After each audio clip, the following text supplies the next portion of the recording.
The economy gets a price tag, $3 trillion. And we hear from Baidu's CEO on a big homecoming as China's largest internet search firm debuts in Hong Kong. Good morning, everybody. Just coming up to 8 o'clock then here in London, 9 o'clock in Paris and Berlin. So just coming up to the start of the European equity trading session. And it does look as if we will be weaker at the start of the session. The future's certainly pointing to the downside. Overhanging today's session, just as we saw yesterday, concerns around the fight against the virus, the spread of the virus, another wave of the virus, a so-called third wave across the European continent. What is that going to do to the rate at which European economies can open up? And that is very much front and center for many investors. Also, you see featured on the GMM, the Turkish stock market down by more than 7% over in Istanbul. We saw it triggering those circuit breakers, down 7% this morning. Another day of losses for the Turkish stock market. We saw weekend developments, of course, with a change of leadership at the central bank. So in terms of the European equity market session, we see the FTSE 100 down by 0.5% out of the gates first. Interesting conversation about the extent to which the FTSE might be undervalued. Right now, Mark Cudmore, my colleague who's with me in the last hour, certainly out with an interesting macro view piece on the Bloomberg, talking about how it certainly, to him, looks as if it could be undervalued at this point. So the FTSE 100 down by 0.6%. The CAC 40 down by 0.4%. The IBEX down by 0.4%. So we do see that weakness coming through. Certainly, the news out of Germany, the confirmation that we are going to see that lockdown or the intensification of a lockdown over Easter, that is weighing on sentiment here in Europe. And let's get to that story then in terms of our conversation. Germany is set to enter a hard lockdown over Easter to try and reverse a third wave of infections fueled by faster spreading variants. Under the radical plan, stores will be shuttered from April the 1st for 5 days. People will be told to stay at home and public meetings will be banned. Chancellor Angela Merkel announced the measures after ending marathon talks with regional leaders. Joining us now is Hugh Gimber, JP Morgan Asset Management Global Market Strategist. Hugh, very good morning to you. Interesting times here to look at what's going on across Europe, and of course a human tragedy to a large degree still. The global pandemic goes without saying, but let us focus on what this means for the recovery of the Eurozone economy and your expectations of it. Do you detach what we see in European stock markets from the trajectory of the Eurozone economy? How attached or detached are those two? Yes, good morning, Anna. And I think you're absolutely right. You have to break up European macro from the European stock market and think of them as two very different issues today. Because for me, the news that we've heard over the past few days is clearly not good for the path of the European recovery. I think everyone had hoped that we might avoid this third wave, but clearly now the continent is in the midst of it. And it's pushing expectations of how quickly continental European growth can get back on track well out into the summer. You compare the vaccine trajectory in, say, the UK and the US versus the European Union, and clearly we could be looking at 2, 3, 4 months before the EU is really catching up. But that being said, when you take that into the stock market, not many people are talking about the fact that European markets have outperformed the US so far this year. The composition of the market is well designed to benefit from a global rebounding growth. And so high weights for sectors such as industrials, consumer discretionary, these are really the parts of the market that you want to be tapping into in an environment where consumer spending looks set for a very strong rebound, albeit perhaps a month or two later than we might have been expecting. And really you have that synchronized recovery that should be picking up in the second half of this year. So I think European macro clearly taking a significant setback over the past week or so, but still positive on the equity market. Okay, so this pushes out that recovery by a month or two, perhaps, but that's important to keep in mind, Hugh. Let me ask you about the balance between the various sectors here, because longer term, you're talking about recovery and spending, you're talking about economies open up and all that plays well for cyclical stocks versus the stay-at-home plays. But right now, yesterday and today, we're certainly seeing a focus on the lockdown economy, aren't we? And I can tell you that the biggest falling sector today is travel and leisure, just as it was yesterday. There seems to be this ongoing concern that in Europe, we might be looking at a cancelled summer to some extent. What are your expectations for that kind of reopening story, Hugh? Yeah, I think, clearly there are some concerns about how quickly the most sensitive stocks can get back on track, so travel and leisure being a good example. But I think it's important to keep focused on the big picture here, which is that vaccines are showing that they're effective. And yes, there are some delays around getting them into people's arms in Europe, but I would expect them to be catching up later in the summer.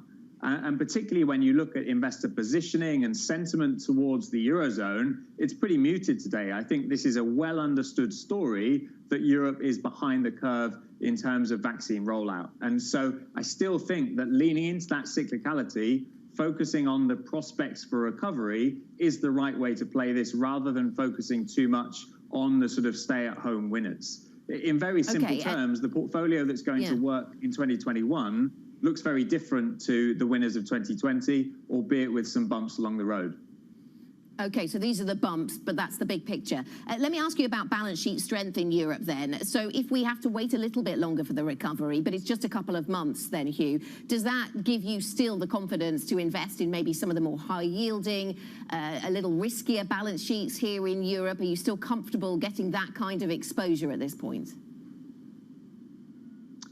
Yeah, I mean, cash positions look relatively healthy. I think the credit markets in Europe are functioning very well. Companies have easy access to financing where they need them. And so really, I think you want to be drilling down within equities to focus on the themes that are going to drive these markets. And so that is a recovery in consumer spending. It's about rate normalization, particularly for areas such as the financials, and then thinking about which sectors are going to have pricing power as this recovery takes hold later in the year. So you think about sectors such as consumer discretionary on the spending side, financials on the rate side, and then probably industrials on the pricing power. I still think it fits well with that cyclical tilt within European portfolios. Hugh, thanks very much. Stay with us. Hugh Gimber, JP Morgan Asset Management Global Market Strategist. We'll be back with Hugh shortly.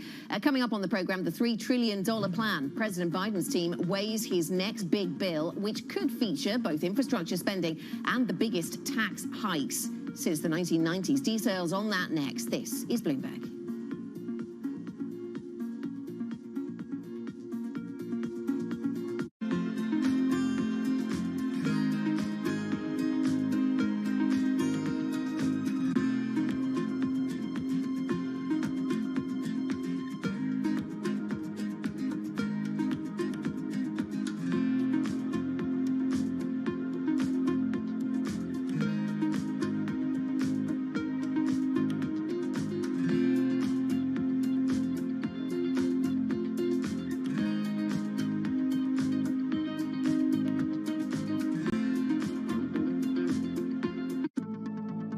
Of the world's trade travels by sea. At any given time, around 5,000 ships are on the ocean carrying containers. Without them, the global economy would collapse. Many of those containers pass through here, Singapore, the world's second largest port. The industry accounts for 7% of the country's GDP. But the industry is under pressure. The uneven recovery from the pandemic is creating a shortage of containers where they're needed most and driving bottlenecks at major ports. It sent freight prices soaring. Since the beginning of COVID-19, these are levels of shipments that we've never seen before. Chinese New Year marks a seasonal turn for freighters when rates are renegotiated for the next year. Companies must choose whether to swallow the financial hit or pass on the cost. It's a decision that could bring new headwinds for the global economic recovery.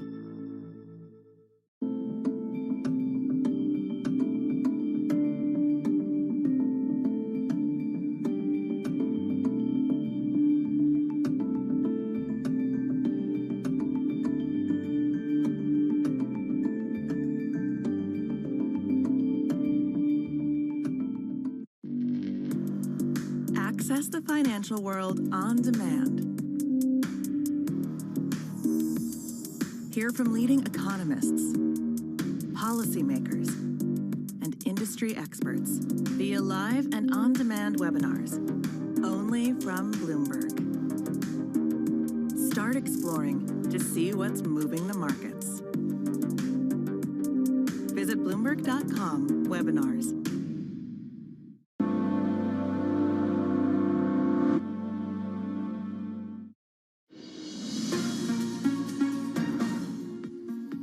Welcome back to the European Market Open. 9 minutes into our European trading session. European equity markets under considerable pressure. Day two of the negativity around the travel and leisure sector. Concerns around lockdown, enduring lockdown, certainly in Germany and elsewhere. Let's take a look at the stocks that are on the move this morning. Here's Bloomberg's Danny Berger.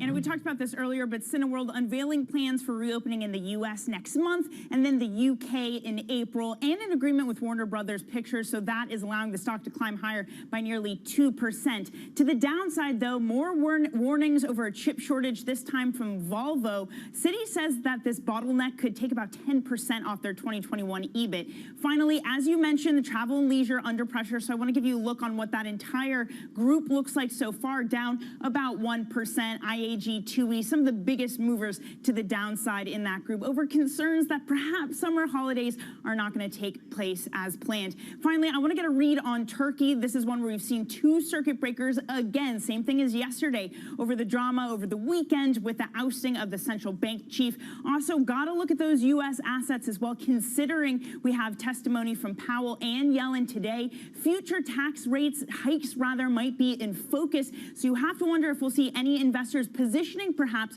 for a change in what that will mean for investing. So I have the small cap index there down 0.8%, Anna.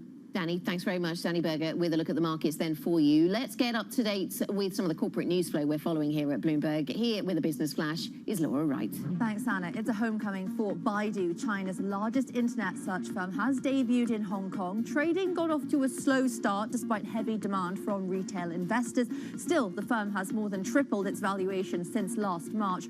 Once part of China's tech triumvirate alongside Alibaba and Tencent, Baidu has fallen behind in the mobile era. We will continue to invest for the next 10, 20 years, and our pace of investment will not slow down. We will continue to add more to our R&D budget so that we will maintain this kind of lead. Microsoft is said to be in talks to acquire video game chat community Discord. Bloomberg sources tell us the offer could be worth more than $10 billion.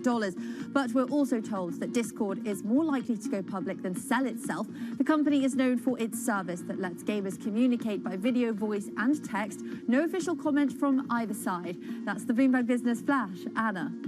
Laura, thank you. Laura Wright here in London. President Biden's next spending plan has a tentative price tag, $3 trillion.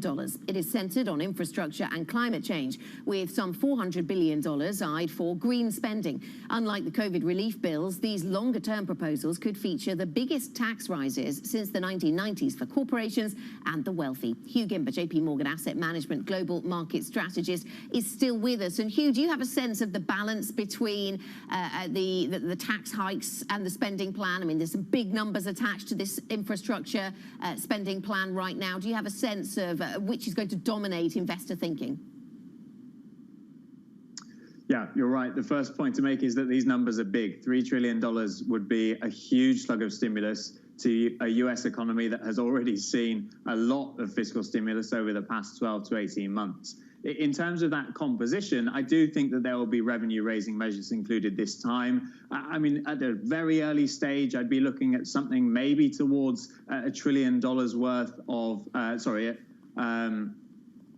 about a third, really, $1 trillion worth of tax-raising measures within this. I think the composition will still be tilted much more towards spending rather than revenue-raising. This is simply a U.S. government that has lost their fear of debt, lost their fear of spending, and they want to focus on driving the U.S. economy by a boom in GDP, and they'll hope that that's the way that they are able to bring down the overall debt levels over the coming years. They want to grow their way out of this problem.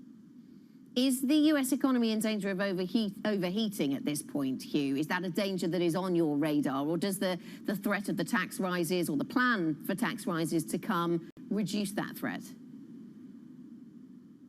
So I think that's all about timing, really, because this bill would have a very different hit to the US economy in that it would be spread out over many more years. You're looking at really quite challenging issues for the US government, even if they do agree, let's say the $3 trillion that they're now talking about, to find projects to get that money into the economy. This would be very different to the stimulus bill that's just passed, where we think about 5% of GDP will be hitting the economy in the next 7 months.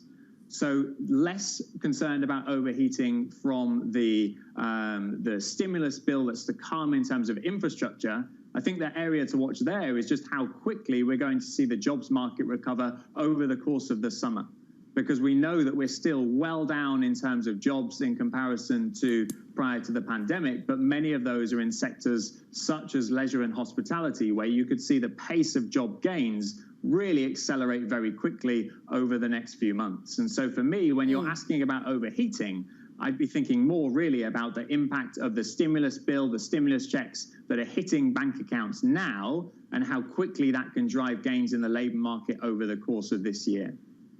And of course, it is the labour market that we know the Fed is watching very carefully, Hugh, so we'll keep an eye on that data, of course. Let me ask you about investing around some of these themes in the United States then, or at least investing in US stocks. We saw the NASDAQ on the rise again yesterday. We took a pause from that rotation away from tech, and it seems as if tech was back to the fore. We do see a deep inverse correlation between the NASDAQ 100 and Treasury yields. It is these Treasury yields that seems to be driving sentiment towards tech stocks right now. How do we play tech at the moment? Is it a case of rotating out, or is it just reducing exposure? So I think it's a case of rotating within, really, because our expectations would be that bond yields are going to continue heading higher over the course of this year, albeit at a slower pace than the move that we've seen over the first few months. And therefore, you want to be focused within technology about the most cyclically sensitive parts of the market. So semiconductors, for example, have a very different correlation to long-term bond yields versus something like software, which I think would be much more exposed in a rising rate environment. The semiconductor industry, we're seeing significant shortages today, squeezes on that supply chain, putting upward pressure on prices, and a real boom in demand, both from consumers and businesses looking to either just upgrade current technology or really invest for the future, with businesses saying that now is the time to start driving real shifts in supply chains and production lines. So for me, the outlook for the semis is strong today. They have that price increase to work off. And therefore, I think that is a type of technology that can still do well in a rising yield environment, rotating away from some of the more software-oriented names that are likely more exposed. How do you make money out of chips then right now, Hugh? I was looking at, of course, this is a customer for chips rather than a chip producer. Volvo shares dropping this morning. The truck maker, its shares down by more than 6% this hour. This company warning about a chip shortage. They're certainly not the first in the auto space to warn about that. We've heard that even from some big titans in Asia, even from some tech, some chip manufacturers. So where are we seeing the possibility to make money? Is it those who make the lithography machines here in Europe? Is it the chip manufacturers themselves? Where in the supply chain is the profit coming from? Is the ability, is that pricing power going to be realized? Yeah, I mean, 2 points to make here. As you say, first of all, I think you do need to go deeper into the supply chain. But I think the Chinese semiconductor angle is a really interesting one in the context of this still elevated tension between the US and China today. Because what we're seeing in China is a focus now on moving themselves out of the global supply chain for semiconductors and really trying to be much more inward-looking, much more self-sufficient, and building that technology really from the start to the end of the production chain and making sure that there's no risk of being cut off from global suppliers going forward. So I think with this sort of US-China tech competition comes opportunities in both markets, because you're going to have two fairly independent supply chains being built. Hugh, thanks very much. Hugh Gimber, JP Morgan Asset Management Global Market Strategist. Thank you very much for spending time with us here on the European Market Open. Coming up on the program, from protecting Saturdays off to Zoom-free Fridays, we discuss what Wall Street is doing to stave off burnout. That discussion next. This is Bloomberg.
Our generation's biggest problem. Climate change is happening. And the world's most innovative solutions. Transport, industry, buildings, electricity, all of those things. Everything you need to know about our changing environment, the politics of global warming. We can and we will deal with climate change. In the fight against climate change, Bloomberg Green has you covered.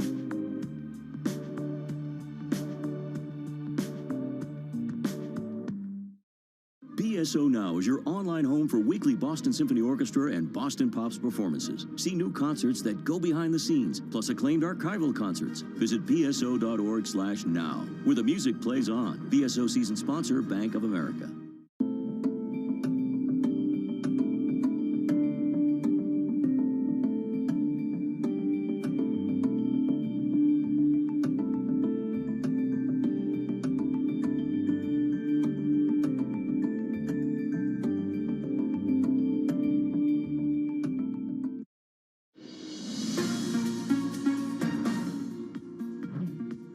When it comes to our industry, banking, clearly the human interaction is very critical, especially for Credit Suisse. We really cater to the large corporates, entrepreneurs, where a lot of the discussions needs to be in person. And so we're really encouraging our staff, obviously, to work from home. At the same time, we also want them to be meeting with the clients, meeting among themselves, come up with ideas. I think a lot of the best ideas, especially, you really need to do it in person. Obviously, a lot of the execution can be done from home and using, obviously, Zoom and all that stuff. But I think you need to find some right balance and I think for every company, it's going to be different. That was the Credit Suisse Asia Pacific CEO, Helman Saiterhang, on finding the work-from-home balance. Bloomberg TV is the exclusive media partner for the bank's annual Asia Investment Conference. Let's stick with conversations about finding that right balance. Corporate culture is also in the spotlight on Wall Street. At Goldman, David Solomon has responded to complaints from a group of junior bankers after their presentation made the rounds on social media. In a voice memo sent to workers, the CEO vowed to ensure a better work balance. Joining us to discuss the latest Wall Street news is Bloomberg's Danny Berger. Danny, how seriously then does it seem that Goldman and other investment banks are taking these complaints around culture? And I think the fact that Solomon is really publicly and across the firm responding to the complaints from these 13 junior bankers in a way is showing how serious he is about this. I mean, this is a CEO who our colleagues reported not so long ago complained about going to lunch in the Hamptons and having a junior banker approach him in the middle of the workday. So this is a bit of a different tone here, saying that he wants to enforce at least taking one day off on Saturday and at the same time hiring more to relieve some of the workload workload that these junior bankers have on them. I should note some perhaps a bit of irony that he released this memo about not working on the weekend on a weekend itself. However, this is something that the banks do need to take more seriously. They're competing for competition, be it Seattle or Silicon Valley, so they can't really rely on just getting this talent because of the high pay they're giving, not to mention that a lot of banks are trying to cut costs, pull back on bonuses and pay rises as well. So putting on that more benevolent face, changing the culture, it might be something that they really have to do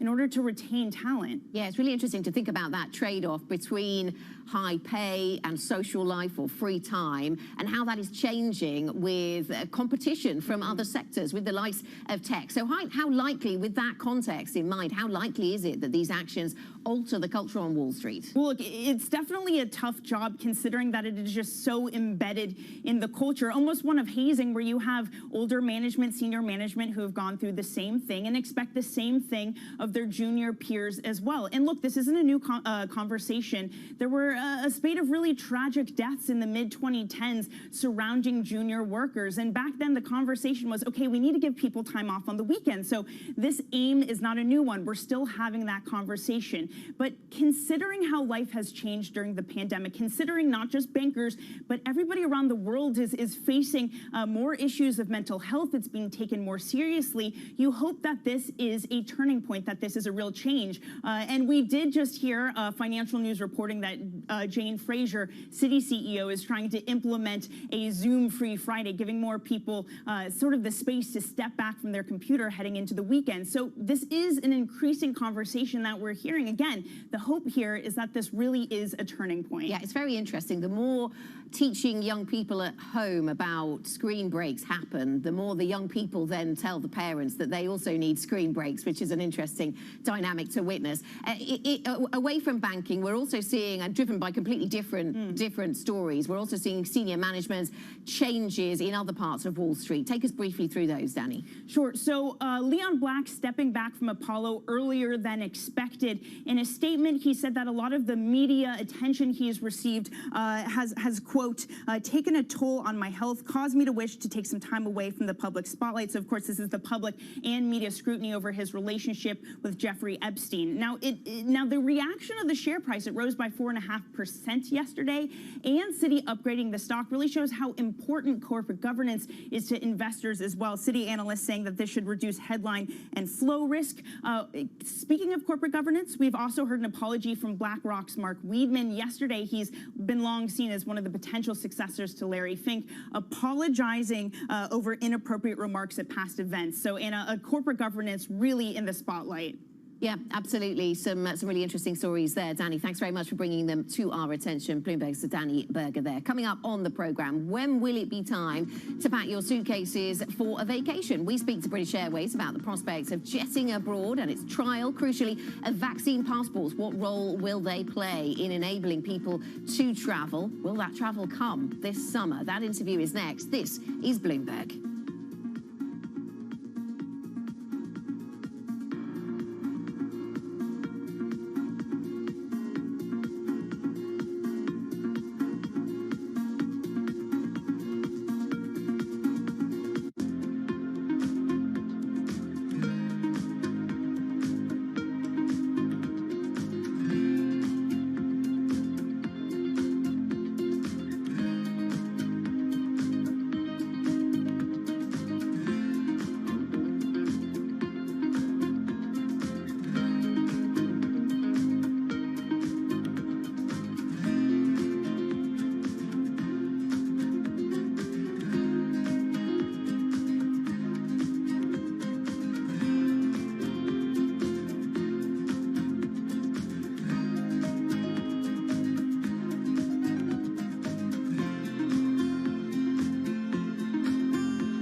Just COVID, but just it's COVID related, but it's also stress related to job. I think COVID probably just sort of was the nail in the coffin for a lot of us.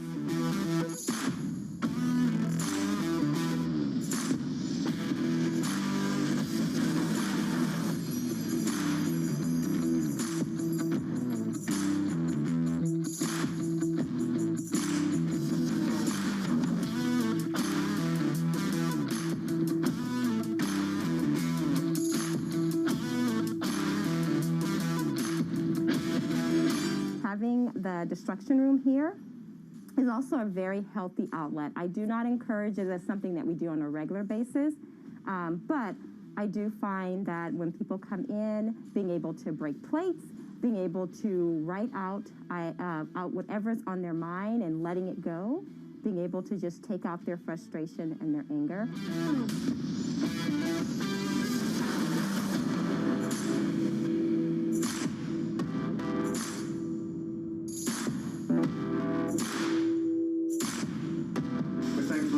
To a place like this and be able to break some stuff and release some tension without going to jail.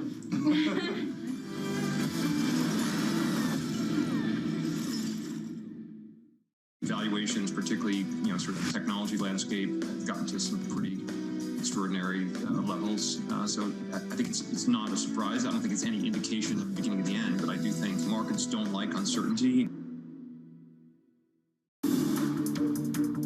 Every Friday with 30 minutes dedicated to fixed income, I'm Jonathan Ferro. This is Bloomberg Real Yield.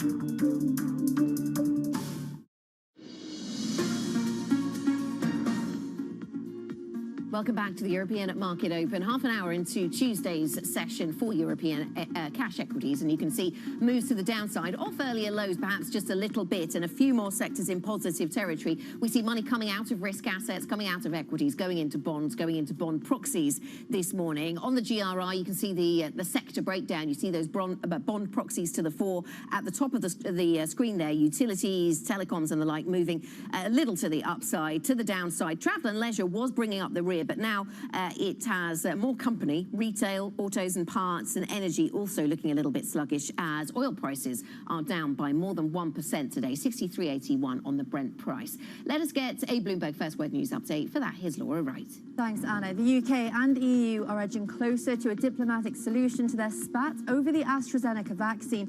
They want to avoid an escalation that could see exports to the UK blocked from Astra's plant in the Netherlands. Bloomberg sources tell us the idea is to share the factory's output as the EU feels they both have valid claims.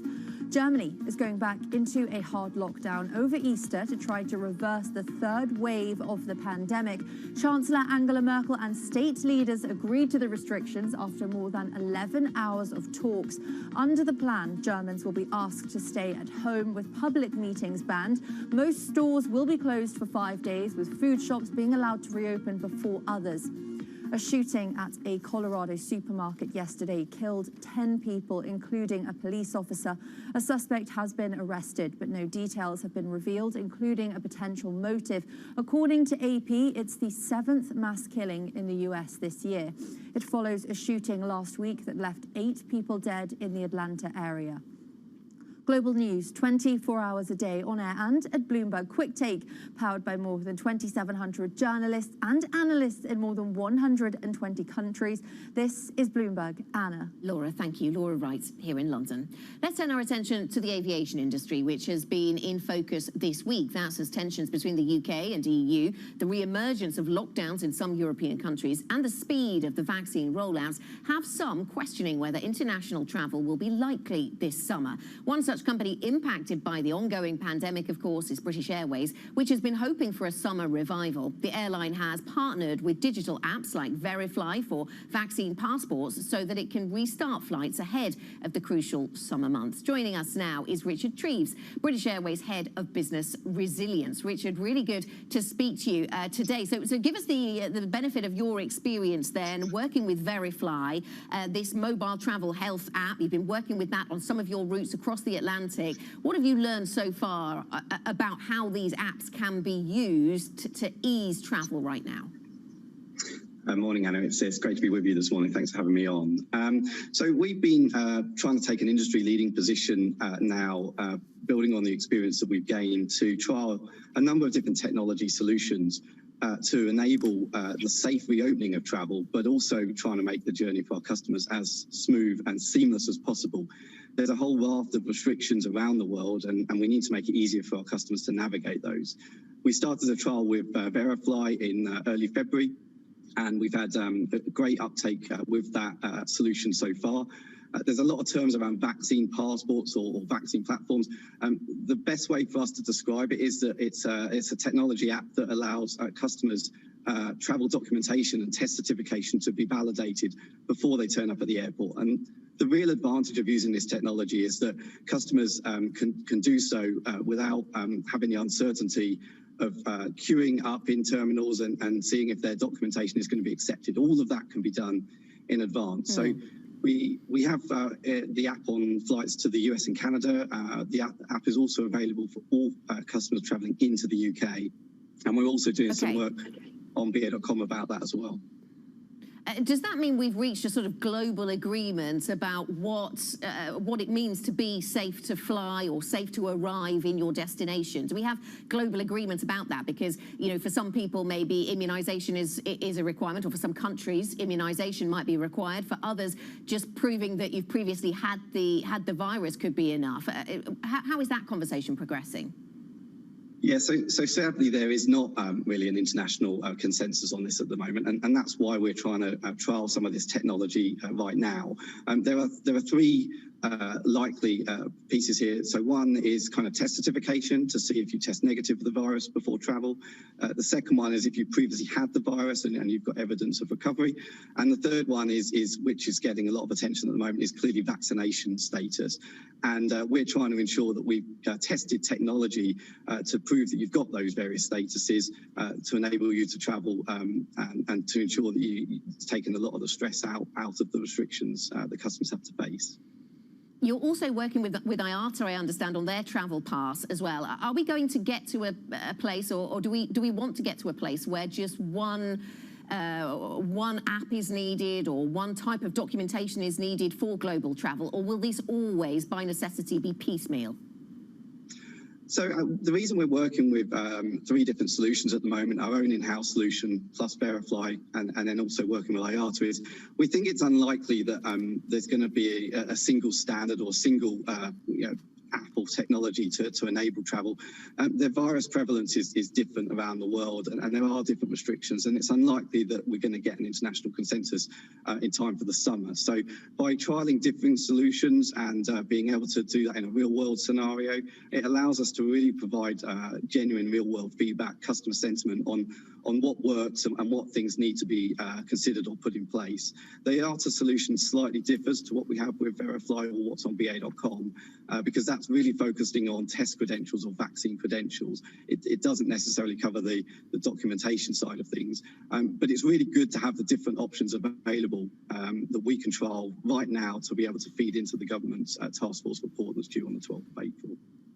Okay, so a lot of trialling taking place, Richard. Of course, all of these places to store your documents or verify before you fly type apps, they're all very well, but if you can't get into the country that you wanted to visit, that's not going to be much use. So what assumptions are you making about how much travel is going to be likely over what time frame over the summer? So I think this is quite difficult to predict at the moment.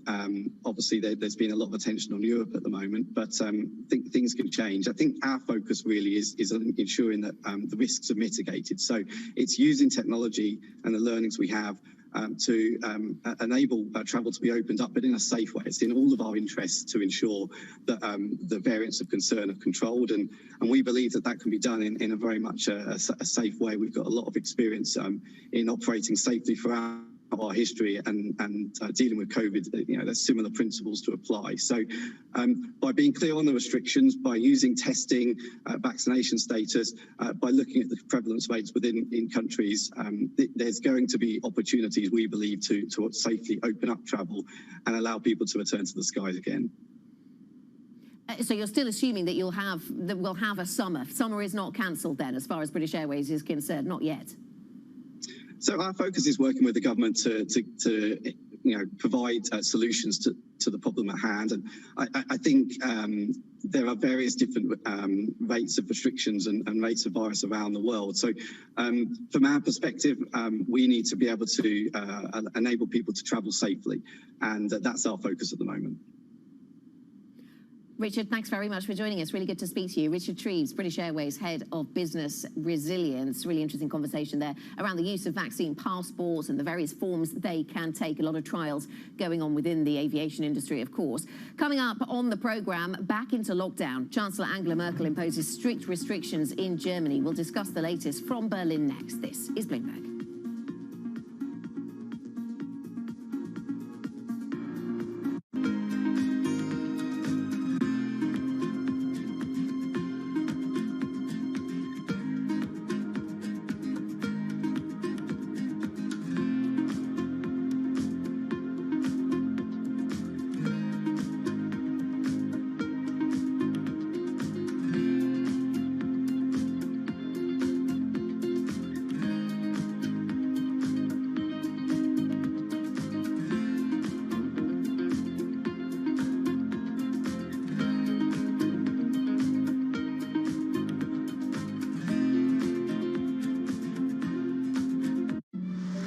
Minority myth wasn't something that was fabricated by the Asian Americans. It was created as a tool to alienate the Black and the Asian American communities, and it was incredibly successful. We know the racism didn't begin yesterday. We know it's probably not going to end tomorrow, but it is our job to make sure that there's progress and we keep people safe, give people dignity. I spent a lot of time last year to just listen, to understand, to reflect and understand what I could do as a leader of this organization. For many years, we've been very shareholder focused, and now there really is much more of a community requirement. The economic downturn in the US, we're seeing unemployment and income losses affecting women more than men. 2/3 of the jobs lost in South Africa were women's jobs. So I think we're in a moment of crisis. Clearly, our societies are reproducing, not producing inequality. We need better public policy, and we need companies to step up.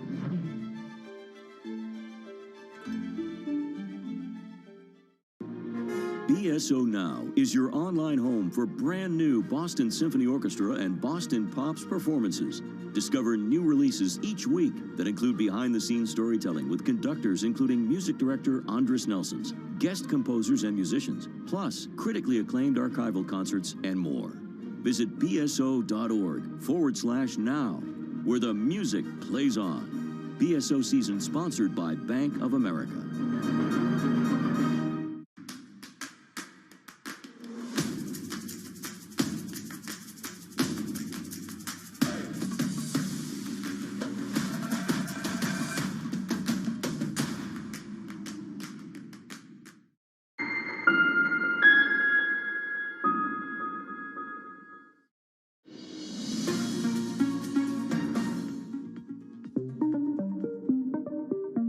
This collage by digital artist People was sold by Christie's early March for $69 million.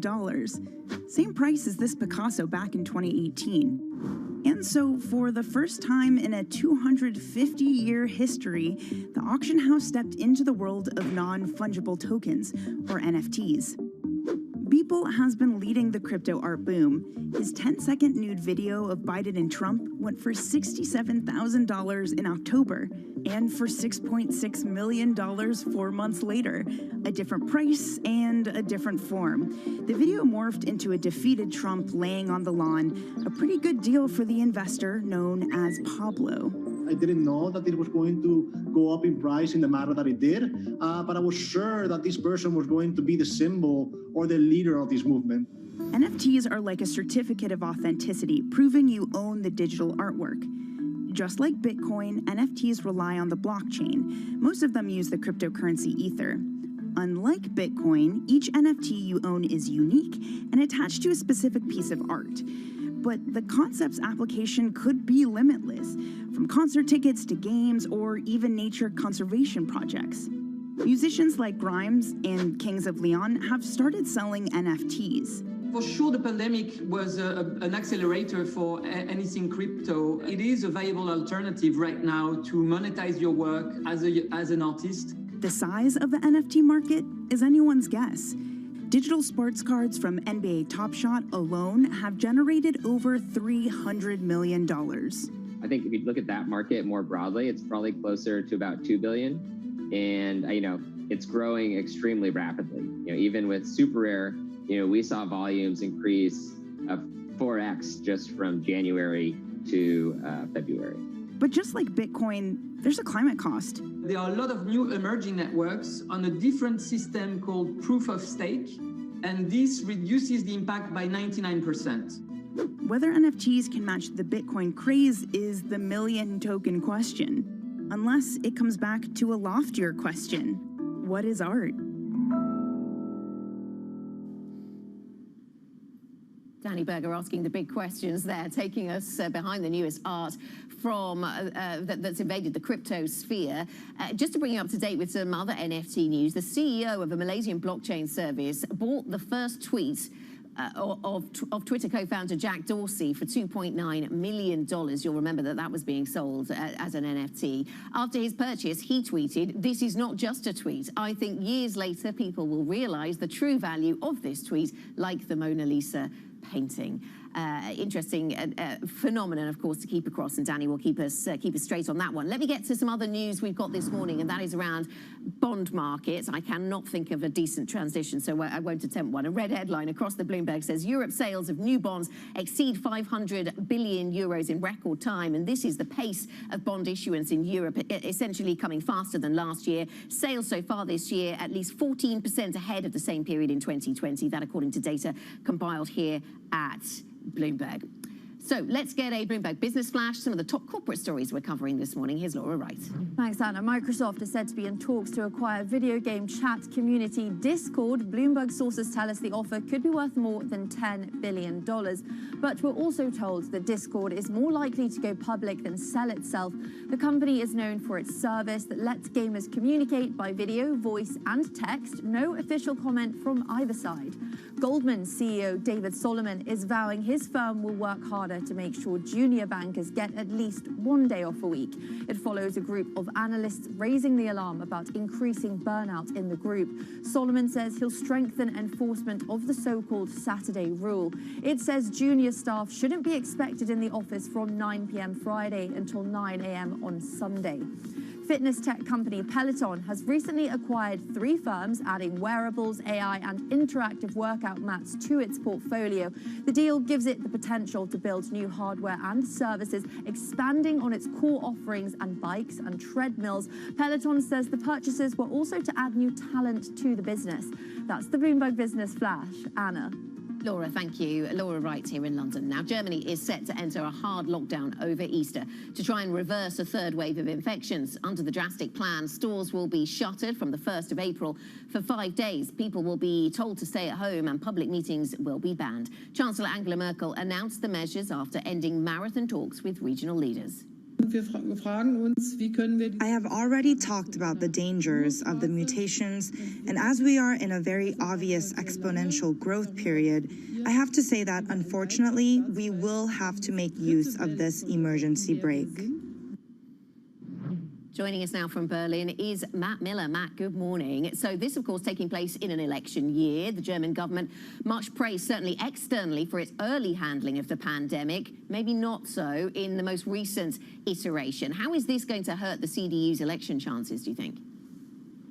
Yeah, actually, Anna, there was a lot of praise internally as well. At first, I think Germans really embraced the lighter lockdown measures that we went through a year ago, but they have now increasingly become tired of lockdowns, which seem to even get harder. Now, we're looking at a radical lockdown over Easter. This is going to be something the likes of which Germany has never faced. Everything will be shut, including grocery stores, with the exception of one day, the middle of this 5-day period. And it's over a holiday that a lot of Germans take pretty seriously. It's a 4-day weekend, the likes of which you don't see in places like the United States of America, and typically it's spent with family and often making trips. So those things are being discouraged, and it's sure to hurt the CDU's chances in September, at least from our perspective now, polling has shown that their popularity has dropped to the lowest in a year, and election results have been the worst they've seen in some states since the creation of the party. So you suggest, so you're saying that this is a tougher lockdown than Germany's already been through. So this is the sort of context around how things are developing. How does this play out in the context of the vaccination rollout? We know that was handed over to the European Commission, and we've talked about that a lot on this program. So what is the story in Germany when it comes to vaccine rollout? Well, first of all, that's a problem as well for the CDU. A lot of voters are unhappy about the handling of the vaccine distribution and the fact that it was handed to the European Union. And then the interesting thing is, Merkel said in that press conference, though we have to give her a little bit of the benefit of the doubt, since that was at 2:30 a.m. after 11 hours of talks, she said the number of infections have to come down in order to allow the country's vaccination campaign to start taking effect. Now, it hasn't taken effect yet. As you can see by this chart, only 4% of Germans are fully vaccinated, and it's not something that's easy to get an appointment for vaccine. In fact, I recently asked our local GP, and he said as long as you're over the age of 78, you can consider getting an appointment in April. So it's still a long way off in terms of vaccinating Germany, Europe's largest economy. Matt, thanks very much. Matt Miller with the update there in Berlin. You can catch Matt, of course, in the next hour of programming. Surveillance Early Edition is right here in around 10 minutes' time. Up next here on this program, European airlines and travel stocks decline again amid renewed concern around the summer holiday season. We talk more about what's moving the markets with Laura Cooper, Bloomberg's Markets Live macro strategist. This is Bloomberg.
Mercedes-Benz is on a path towards CO2 neutral mobility. So we have flicked the switch there, and really we're going to step by step electromobiles get electrified. This is a market that over the past few weeks has made it clear it wants to go higher. It got a little spooked by the idea that geopolitical tensions are rising.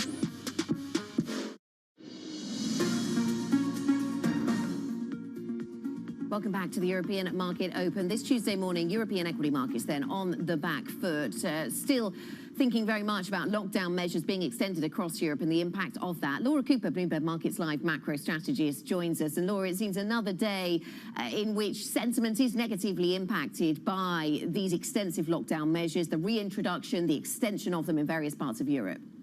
And that does appear to be the case today. And I think what's interesting is that we actually saw very similar price action yesterday. So that's when those travel and leisure stocks were leading declines, when we had kind of those fears of Turkish contagion spilling into European banks. But as the European trading day went on, as those US traders arrived, we did see it turn more to that risk on sentiment. So I do expect that we're seeing that similar price action play out today, notably because we do have Fed's Powell and Janet Yellen speaking ahead today.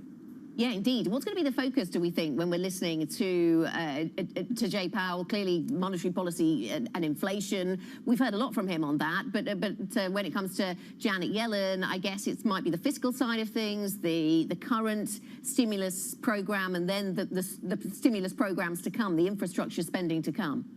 Well, and we did have released comments overnight from Powell, and they aren't really changing the script that we've seen so far. There's much room to run in the economy. They're willing to do whatever it takes.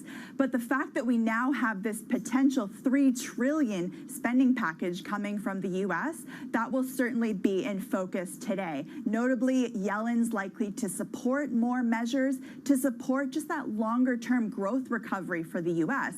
But ultimately, it does raise questions around debt sustainability. Will this overheat the economy?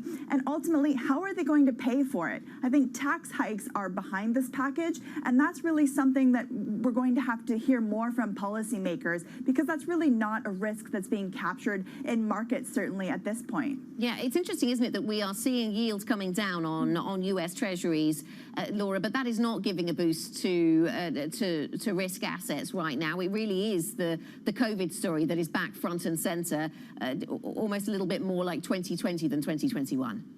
Well, and it's the case, you know, I do think that because we've seen such a sharp run up in yields over the past few weeks, that some period of consolidation is due. That is helping to provide some lift to those tech stocks.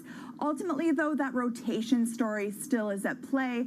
And if we look actually to comments from the ECB's lane this morning, the ECB is willing to step in to kind of separate, to decouple European bond yields from the US yields. So clearly it's on the radar of central bankers. There's no withdrawal of monetary stimulus anytime soon. So I do expect that we are going to see yields potentially climb in the US, notably on the back of this stimulus package, but certainly not potentially in the near term as some consolidation it looks ahead. What about dollar strength, Laura? What do you make of that? We've seen a bit of it this morning, haven't we?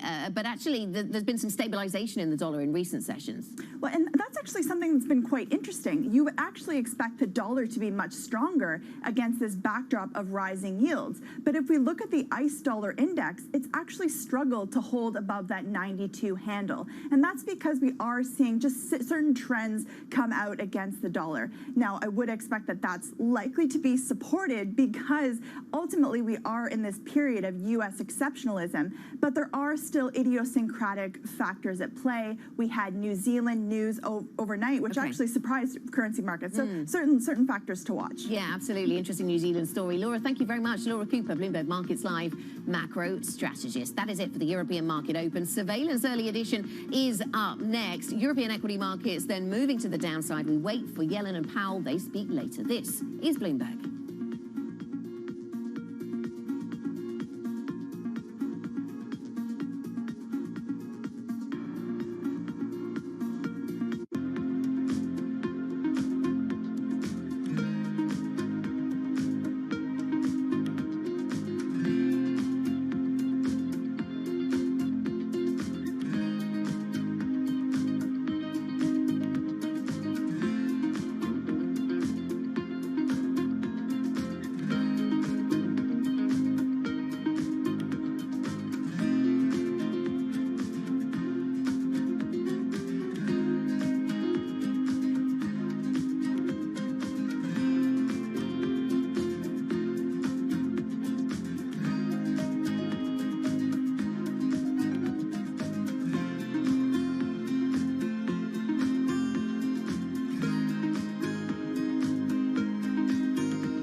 I have asked the Securities and Futures Commission and the Hong Kong EX to work together to explore the viability of our own Hong Kong version of specs. We remain very confident on the competitiveness of the Hong Kong stock market.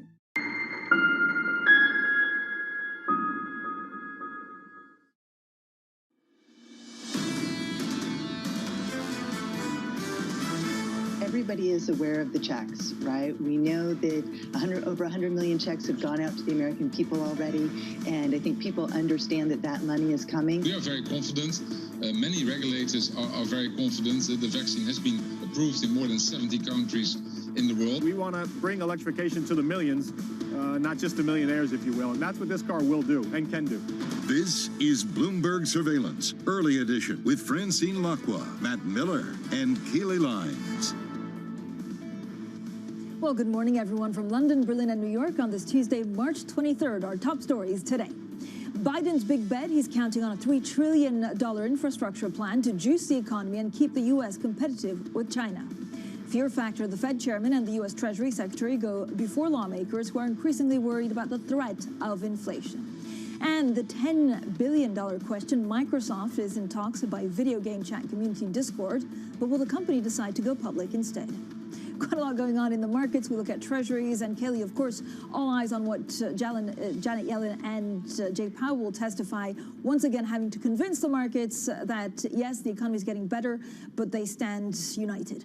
Yeah, that's exactly right, Francine. I would bet that the message we're going to get from Jerome Powell and Janet Yellen is going to be very similar to the messages we already have been getting from them for many weeks now. As far as the equity market is concerned this morning, we are now 1 year off the bottom from the pandemic lows back in last March, and it is a risk-off tone today. Really started in Asia. Stocks broadly lower. The CSI 300 down by about 1%. In Turkey, you're continuing to see Turkish assets under pressure as the fallout from the ouster of the central bank chief continues. The Borsa Istanbul 100 actually triggered a circuit breaker at the open. That index is lower, as is the travel and leisure sector in Europe, as Germany heads for a hard Easter lockdown. Stocks in Europe, though, are broadly lower. And keep an eye on shares of AstraZeneca, fractionally lower, just down about 0.7%. But that's after a U.S. agency said there may be some issues with that vaccine trial efficacy data that was released in the U.S. yesterday. As for U.S. assets here, it does look like we are going to be on the back foot right now. S&P 500 futures down by about 11 basis points, even as we 11 points, even as we see the 10-year yield moving lower by more than 4 basis points, sitting sub 1.65% right now. We will see what things shake out to look like with that 2-year auction coming up at 1 p.m. Eastern time. The dollar is stronger on the day. That may be in part what is weighing on oil. WTI crude down 1.5%, sitting right around $60 a barrel. As for some movers in the pre-market, with that move lower in oil, energy looks like it may underperform. The select sector Spider ETF down 0.8% before the bell, and the travel complex broadly under pressure. Everything from Carnival Cruises to American Airlines down in the range of about 2% before the bell, Matt. And what's going on with your Germany has a lot to do with that. Yeah, absolutely. An extended lockdown was announced very early this morning. Let's take a look at what else we're watching today. Israel heads to the polls for its 4th election in 2 years. Bank of England Governor Andrew Bailey speaks on a panel, so watch out for that possible movement in the pound and gilts. And then, of course, the all-important Fed speaks, Fed/Treasury. Powell and Yellen make their first joint appearance before the House Financial Services Committee. I also want to mention that GameStop earnings come out after the bell, so we will get to see, Francine, how the actual fundamental business of GameStop is doing. Still one of the most shorted stocks on the Russell 3000, certainly the most shorted stock of all that are coming out with earnings today. And lately, that's been a pretty good thing for investors. Yeah, it certainly has, Matt. I'm looking forward to hearing Jay Powell once again. I think we've heard it 4 or 5 times in various testimonies, even in a press conference, saying that he's not looking at inflation forecasts, but he's actually looking at hard data. So yes, the economy is getting better, but he's not ready to act. And then there's this great little story that actually just came out. I think this is press reports that the chief executive of Citigroup, Jane Fraser, is thinking of going Friday-free Zoom, or Zoom-free Fridays, just because she says, you know, the work-life balance at the moment when you're working for from home is untenable. So I'm sure that will send shockwaves on Wall Street. Yeah, I mean, I'm not much of a Zoom person on Fridays, now that I think about it, but definitely there you go. It's something that people, I guess, do people hate Zoom calls? Kaylee, do you? I love Zoom calls. You know, I really liked them about a year ago, Matt. I feel like I was on Zoom happy hours every other day, and recently not so much. Recently, I think I have Zoom fatigue. I think we probably all have a little bit of that. Yeah, I don't think it's the Zoom calls that Jane Fraser at Citigroup is talking about, but there's also the social aspect to certain Zoom calls. Now, Joe Biden's infrastructure plan has a tentative price tag, $3 trillion. The president is hoping to boost the economy, reduce economic inequality, and cut carbon emissions. Well, Bloomberg's Kathleen Hunter now joins us. Kathleen, the price tag is humongous, $3 trillion. Can he get it through?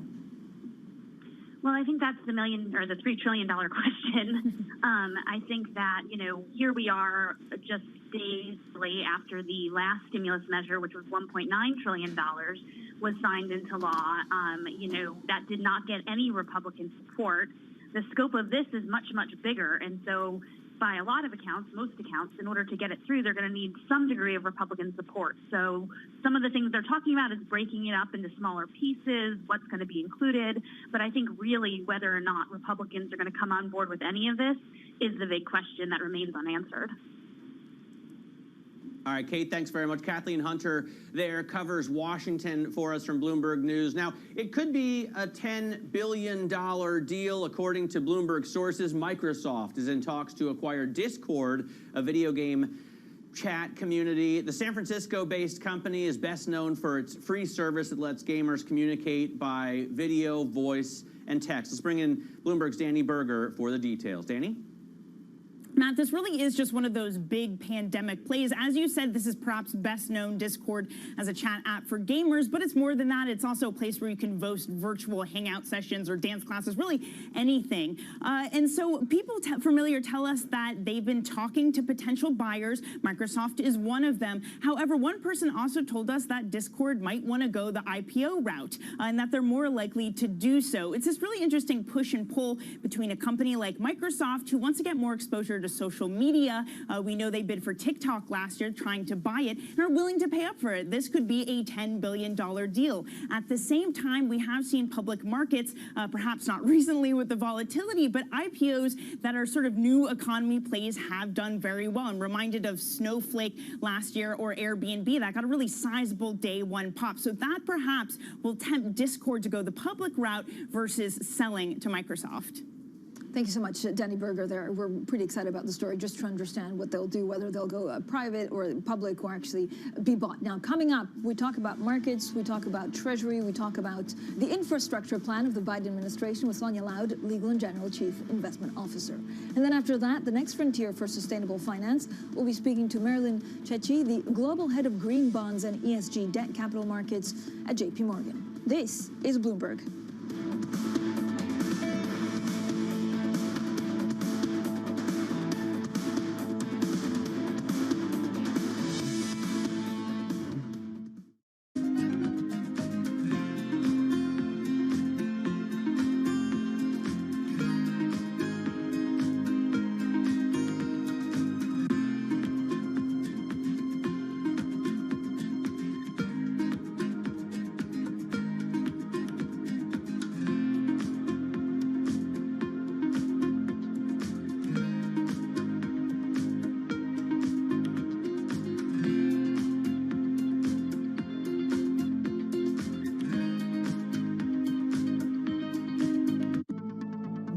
Of the world's trade travels by sea.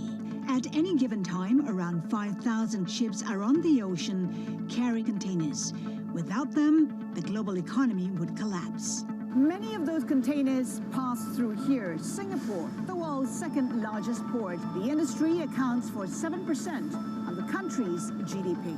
But the industry is under pressure. The uneven recovery from the pandemic is creating a shortage of containers where they're needed most and driving bottlenecks at major ports. It sent freight prices soaring. Since the beginning of COVID-19, these are levels of shipments that we've never seen before. Chinese New Year marks a seasonal turn for freighters when rates are renegotiated for the next year. Companies must choose whether to swallow the financial hit or pass on the cost. It's a decision that could bring new headwinds on the global economic recovery.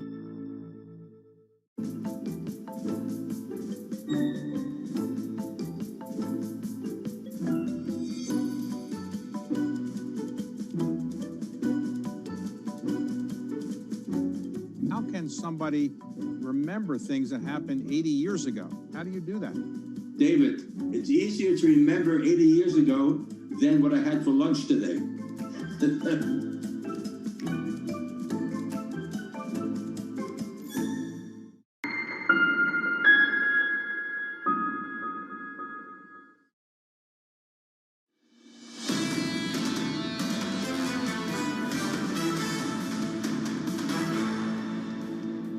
This is Bloomberg Surveillance Early Edition. I'm Matt Miller in Berlin with Francine Lacqua in London and Kaylee Lines in New York. Now, I want to show you some incredible outperformance in terms of stocks and commodities over other assets.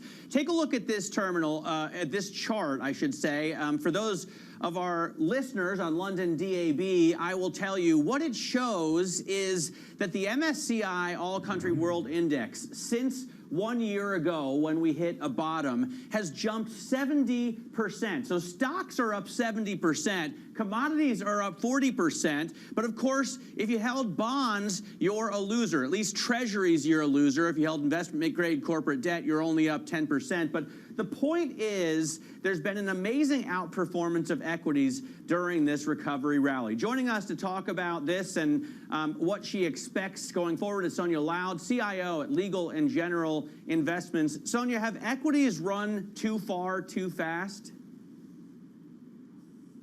Clearly, they've been fueled by all the fiscal and monetary twin measures we've seen around the world. And I think it's fair to say that they have priced in a lot of the positive news, and equities do very clearly expect the cyclical recovery that we forecast for the second half of this year. So, and I think this is why you've seen a bit of sector rotation going on, because with the economic news improving, you're now seeing the laggards outperforming the winners of last year. So although it might seem that equity markets have stalled, and figures suggest, but investors should be reminded that it is a lot in the price already. Sonia, so is inflation coming? Even the Fed expects inflation to come, but is it staying? Is it staying enough, and is it sustainable enough for actually something to have to be repriced in the markets from here? Yes, I mean, we have to assume that inflation is coming back. If you consider the amount of stimulus that we are throwing at the problem, eventually you will see output gaps being closed and obviously demand exceeding supply. I think we should be very mindful that there will be huge base effects appearing in the second half of this year, simply because we've had such a shock in 2020, so that obviously with all the expected recovery, that there should be price impacts and base effects coming through. The real picture, I think, will only emerge towards 2022 and beyond, and clearly hence obviously all the focus now on Biden's additional stimulus package that clearly is focusing on establishing really escape velocity in terms of economic momentum beyond 2022. Sonia, when you look at what's happening in Germany with this lockdown, which is pretty severe over Easter, decided by the Chancellor and the leaders, does it actually change the case for some of the European equities, including German ones? Yes, we have to assume that this is a timing effect, right? For the time being, we're not changing our fundamental view, but the timing when obviously lockdown measures will be lifted has to be pushed out, and with that the economic recovery or the start of the economic recovery. We don't know yet when this is going to be and how severe the lockdown will weigh on economic recovery in Germany, because what we should not forget is that with the US obviously powering ahead and China already fully out and recovering very nicely, the German manufacturing sector might actually do relatively well, but clearly the services sector will see a big hit on the back of the latest lockdown measures. Sure, even with the lockdown, people that work in factories are still going to work. I wonder how this is going to, how the vaccine rollout is going to slow the German recovery. I mean, we saw a chart earlier showing only 4% of Germans have been vaccinated compared to, double digits for the US and the UK. How much of a drag is that? What is really interesting is you see, if you think about the full vaccination, i.e. if we say 2 jabs are necessary for everyone to be fully immunized, then interestingly, based on the latest forecast, the US, the UK and the EU will actually finish pretty much at the same time at the end of August this year. And it's because of the different rollout of the first jab that the numbers currently look very different. And clearly we know that the EU has had a very different starting point and obviously has been a lot slower to administer even the first doses. But in the EU, for the time being, the focus really is on having the 2 jabs in a much shorter period next to each other, whereas as we know here in the UK and the US, the focus has clearly been roll out the first jab first, and then you have a much larger gap to the second jab. So I've been quite surprised seeing that statistics, but we will obviously get more data points over the next couple of months to verify that this in fact is true. And hence you might see really just timing impact in terms of the lockdown measures and hence obviously the full recovery of the economy. So given that context, Sonia, how do you view UK and EU equities differently right now, or do you? So I think we have obviously seen the laggards in Europe and the UK performing really well on the back of the latest economic news. And I think, again, manufacturing sector should be less impacted than the services sector. And you might see, again, just a differentiation with regards to the immediate preference. I would think that most market participants are actually quite happy to look through the valley right now. And we will obviously get a lot more information with the first quarter numbers and how companies are preparing for the additional lockdown measures and how they see then the second half of this year unfolding. But again, given the shortness of the period, I think market participants might be inclined to look through and look beyond the immediate lockdown measures. I want to pivot a little bit and ask you about emerging markets. Obviously, Turkey in the headlines over the last few days, many saying that Turkish assets are basically uninvestable in right now. But are there areas in EM that you like, that you would want to be invested in? Yeah, actually, we should not forget that emerging market equities actually have been the best performing segment in global equity markets. And clearly, this is linked not only to China being the first country emerging from the global pandemic and obviously showing quite strong economic growth. And likewise, we should not forget that the underlying fundamentals in a lot of the emerging markets are far more robust. We're actually looking at an aggregate current account surplus rather than a deficit that we normally used to look at when we were in global difficulties. And so I think, again, you have obviously highlighted some problem areas already, but across the board, we do expect a very strong economic recovery across a number of the emerging markets, and as such, still think that there's attractive opportunities to find there. Sonia, Bono Bueja over at UBS says that the pain threshold in terms of inflation is much lower for EM stocks than it is for, well, lower for EM stocks than it is for US stocks in general, but far lower than it is for European stocks. Are you concerned that we could see inflation hurt EM stocks? Are you concerned that we could see inflation hurt stocks in general? Yeah, obviously that is the key question. And I think if you look at all the questions we're getting from our clients right now, clearly it is what is that interplay between emerging or expected re-emerging inflationary pressures, central bank action, and then obviously whether it or not it will have a negative impact on risk assets. I think right now there is, and you can see this very well reflected in markets, the understanding that the repricing in bond markets clearly is linked to much improved fundamentals, the expectation of a cyclical recovery, and hence alongside that economic recovery, we are expecting inflationary numbers to go up very clearly, point one, on the back of base effects that inevitably have to occur in the second half of this year. But then secondly, simply based on the fact that output gaps will be closed and obviously resurging demand will to some extent exceed supply, particularly in the early quarters. Now, to my mind, the question really is how much this overshoot is a base effect and how much really is lasting inflationary pressures emerging, and hence how central banks will react. The testing ground to me is how the average inflation targeting will be looked at by the Fed, how it's going to be communicated, and I think will have an impact not only on emerging markets, but clearly on developed markets equities as well.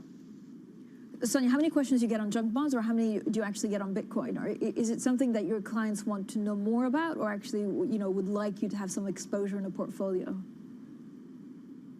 So the inflationary question is the more important one, right? Clients want to know, what do I do with my bonds? Because clearly we know the starting point from here is that you need to find alternative return drivers, and you need to find alternatives to replicate the diversification benefits and the risk hedging benefits that government bonds usually brought. I have to admit that our client group, and as you know, we're the largest pension funds manager in the UK, is not too much focusing on Bitcoin as an asset class, although we do get obviously questions on whether we actually include this in an asset allocation context. For the time being, we have to say that, yes, we're looking at it, but obviously it's not as easy to integrate into your overall asset allocation mix than other asset classes. Sonia, thank you so much. Sonia Lauder, Chief Investment Officer at Legal and General Investments. Matt, look at that. We're 20 minutes into the show, and we've still managed not to talk about the NFT, that non-fungible token that actually Jack Dorsey sold for like $2.6 million on his first tweet. Wow. Bought him cryptocurrency. Yeah, actually, I was thinking about making an NFT of the NFT, NFT squared. How do you think that would sell? What, of the show, or philosophy? We could make an NFT of the show. We could make an NFT of you and Kaylee. I mean, they really are so meaningless. Yeah, but $2.6 million. All right, we'll talk a lot more about NFTs throughout the program. Later today, we'll speak to the former Federal Reserve Governor, Frederick Mishkin. That's at 10:30 a.m. in New York, 2:30 p.m. in London. Of course, that conversation is all about inflation. This is Bloomberg.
Minority myth wasn't something that was fabricated by the Asian Americans. It was created as a tool to alienate the Black and the Asian American communities, and it was incredibly successful. We know that racism didn't begin yesterday. We know it's probably not going to end tomorrow, but it is our job to make sure that there's progress and we keep people safe, give people dignity. And I spent a lot of time last year to just listen, to understand, to reflect, and understand what I could do as a leader of this organization. For many years, we've been very shareholder focused, and now there really is much more of a community requirement. The economic downturn in the U.S., we're seeing unemployment and income losses affecting women more than men. 2/3 of the jobs lost in South Africa were women's jobs. So I think we're in a moment of crisis. Clearly, our societies are reproducing, not producing inequality. We need better public policy, and we need companies to step up.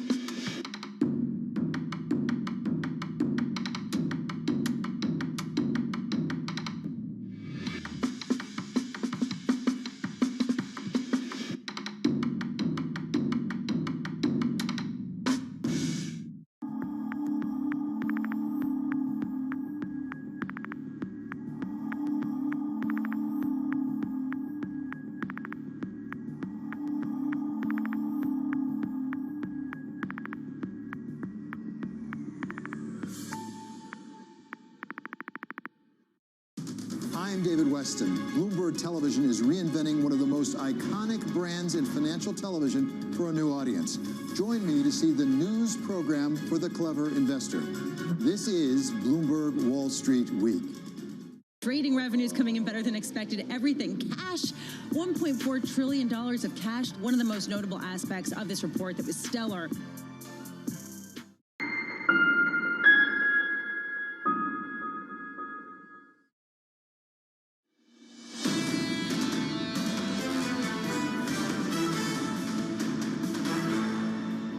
This is Bloomberg Surveillance, the early edition. I'm Francine Lacqua in London, Matt Miller in Berlin, Kaylee Lyons in New York. Now let's get straight to the Bloomberg First Word News. And in Boulder, Colorado, police said gunmen opened fire at a crowded supermarket and killed 10 people.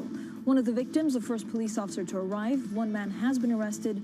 Police have not named the man or discussed the possible motive. It's the 7th mass killing this year in the U.S., and last year had the smallest number of such attacks in more than a decade. President Biden is beginning the push for his next multi-trillion-dollar spending bill. Now, the one is centered on infrastructure. He's betting it will do more than just boost the economy. The president told members of Congress it could ensure U.S. competitiveness against China for decades to come. And Treasury Secretary Janet Yellen and Federal Reserve Chair Jay Powell will get a sense of how concerned Congress is about inflation and the deficit. They'll begin 2 days of congressional hearings today.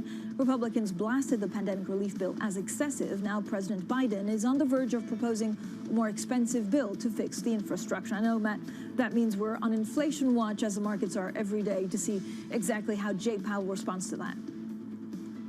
Yeah, it'll be interesting to see what he says about growth as well. If the recovery is going better than expected, maybe other things are exceeding his expectations. And you can bet he's going to get some questions on the deficit and debt as well, Francine. Yeah, especially on a day where we have a possible price tag of $3 trillion on the infrastructure plan of the Biden administration. Coming up, Stephen Reilly, Imperial College London professor of disease dynamics on COVID.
Right now, about half of U.S. households invest. We'd like to get that number up to 95+%. Investing should be as ubiquitous as shopping online. It should just be something that people do. It's really a reminder, isn't it, just how sensitive the markets are to any commentary about trade. We did see some pressure on the yuan, we did see some pressure on the futures. That is now being reversed.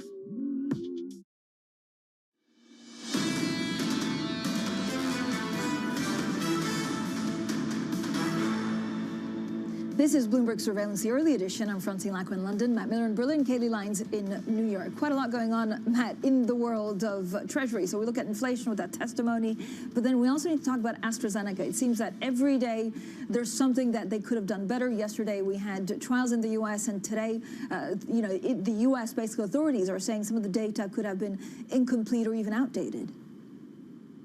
Yeah, it's really interesting. There's constantly a bump in the road for AstraZeneca. And the concern is, of course, that fewer people are going to want to accept the vaccine after countries all over Europe stopped using it for a little while. A lot of them have reintroduced it. And now the idea that they didn't give a complete picture of the efficacy of the shot to U.S. authorities, it's just got to be one more problem for use. Yeah, I'm also really confused. I think in France, you can only have it if you're under 55 or over 55, which is a contrary to what you can have it in Germany. I'll look into it, but I'm just confused. Kaylee, the markets are not confused. What are you looking at? Well, AstraZeneca shares are lower in European trading, Francine, but broadly equities are lower in European trading. The extension of the lockdown in Germany, that hard Easter lockdown weighing on sentiment. Right now, the stock 600 is lower by about 0.5%. And here in the U.S., it seems like it's going to be a better day to be a large cap than a small cap, though broadly futures are down. It is the Russell 2000 futures that are underperforming, down a full 1% with about 4 hours to go until the U.S. Open. Of course, all of this equity action as we continue to see some stabilization in the bond market. Yields coming in 5 basis points on the 10-year, sitting at 1.64% ahead of that 2-year auction. $60 billion in supply coming online at 1 p.m. Eastern time. So we'll see what the takedown of that is. And I wanted to point to Brent crude as well. It has flipped the prompt time spread, flipping into bearish contango for the first time since January. Brent right now down a full 3% below $63 a barrel as that demand picture is weighed against the supply picture. As for some movers in the pre-market, Ion is pharmaceutical, the big mover to the downside. It is down more than 20% before the bell. This after its partner Roche is stopping dosing in a trial for one of its Huntington's disease drugs. You also have IMAX, the movie theater company, down 7%, as is its peer AMC Entertainment. It snapped its longest winning streak since August 2019 yesterday with a 10% decline, adding to those losses this morning. It, of course, is a Reddit trader favorite stock, as is GameStop. Matt, and GameStop just a fractionally lower before the bell, but of course it has earnings coming up after the bell, Matt. Yeah, I'm excited to see what those earnings prove out. You know, are people going back into GameStops as, sorry, wide shot. Are people going back into GameStops as lockdowns lift in the U.S.? We have the opposite issue going on here in Europe. Lockdowns are getting more stringent, and you may have heard already that Germany is going to put into place a very strict lockdown over Easter. Even grocery stores will be closed for 5 days from April 1st to 5th. One day they'll be open on a Saturday. But it looks like that's the day you don't want to go to the grocery because it'll be absolutely packed. Across Western Europe, we'll see if lockdowns go back into effect, the likes of which we're seeing here in Germany. Francine? Yeah, I'm also intrigued. Yeah, I'm intrigued, Matt, by why IMAX is down 7%. I mean, surely you didn't think that you'd go back to the cinema anytime soon, but I'll dig into that a little bit deeper. Now, joining us is Stephen Reilly. He's Professor of Infectious Disease Dynamics at Imperial College London. Professor, thank you for joining us. First of all, what exactly is going on with AstraZeneca? So one moment it's approved, the other it's not. Now we have trials in the US, but they didn't send all of the data. Do they have a communication problem? Is it something more sinister, or is it, pure fabrication from governments? I think it's probably important to remember how far we've come with all the available vaccines over the last couple of months. And I'd say kind of putting to one side press releases and the very recent statements, the overwhelming weight of evidence for the vaccines that are being used in high volume is that they are both safe and effective. And of the things you just mentioned, I'd probably highlight the recent investigation of adverse effects in Europe as a largely positive thing. That shows us the kind of high statistical power that's in place to try and detect things. There was a vigorous investigation, and they've been very clearly designated as safe. So I would lean more towards thinking about the overwhelming weight of evidence about vaccines right now. Professor Reilly, do you worry about variants? So the UK is amongst the best in class with the US in terms of the number of inoculations that it's administering every day. What variants would worry you because some of these vaccinations are not effective to combat them? That's right, and at a kind of global picture, that there are now, different patterns in terms of the variants that are dominating in different places. So certainly within the UK, there is a lot of concern. For the past 2 months, we've had social distancing in place. We've had a rapidly declining epidemic, and the strain that has been around has been a very fit strain, a successful strain, but one to which we believe the vaccines are fully effective. So we've had everything in place that's good for resisting variants in the UK for the last couple of months. Now, those conditions are going to likely to change a little bit going forward. So there is concern here that we have to do our utmost to prevent the mix of lineages in the UK changing. And then, in Europe, I think it's fairly clear that the mix of variants is contributing to the epidemiology there. And this is the new phase. They're all slightly separate pandemics in different parts of the world, and we need to adapt our controls and our expectations accordingly. Professor, how well do lockdowns work? I mean, we've been here in Germany locked down since the end of October, and yet the chancellor says the case numbers are rising exponentially and intensive care beds are filling up again. So why isn't it working?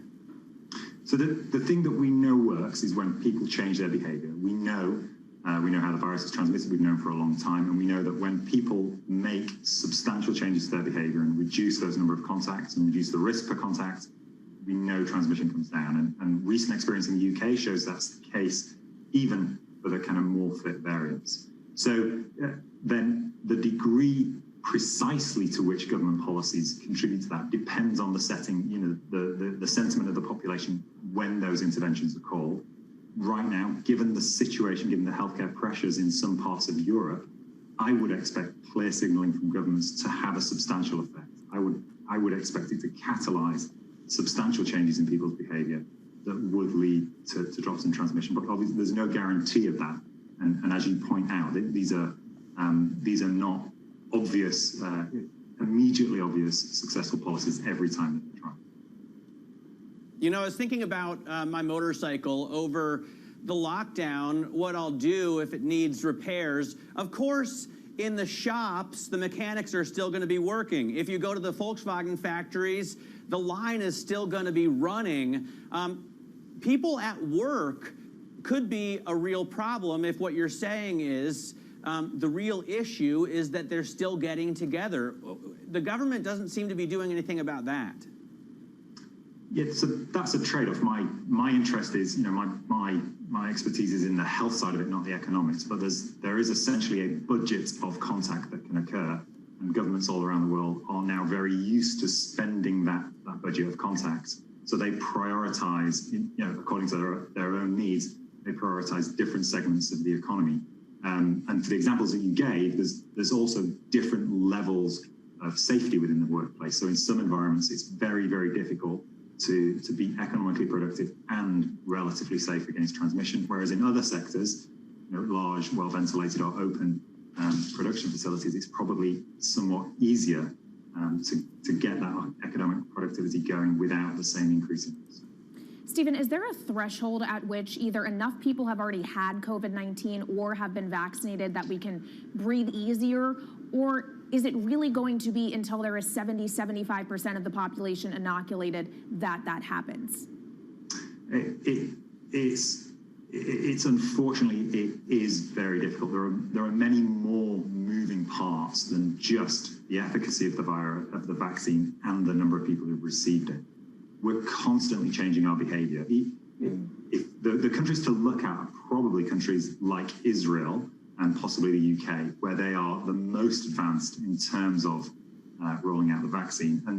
And the signs are very good there. They're very promising that they are regaining, really large amounts of that social contact with very positive trends. So there isn't a magic number because there's many more moving parts in the epi than just those two. Can the virus mutate to resist vaccinations that people have already gotten? The virus is changing, and we know that it's changing in a way that's related to immunity. So based on the available epi and lab evidence, we wouldn't expect it to be quite as good at some of these the vaccines against the new. We wouldn't expect the current vaccines to be quite as good against some of the circulating variants. The problem at the moment is we don't know how much less good, what the kind of degradation will be. But the key outcomes of hospitalization and severe disease, it may be with the still pretty good coverage. So it's that there will be a little bit of a drop. We just don't know what it is yet. Right, and I thought that actually we'd probably have to get vaccinated again in a year's time, right? That the amount that you are safeguarded is fairly limited. It could be 5, 6, 7 months. That's right. I think a great kind of asset is we need to start to learn that repeat vaccination may be something we need to do, get used to that, and start understanding that and communicating that. So yeah, I agree. Yeah, thank you. Stephen Reilly, Professor of Infectious Disease Dynamics at Imperial College London. Now coming up, the next frontier for sustainable finance, we'll be speaking to Marilyn Cecchi, the JP Morgan Global Head of Green Bonds and ESG Debt Capital Markets. That's coming up shortly, and this is Bloomberg.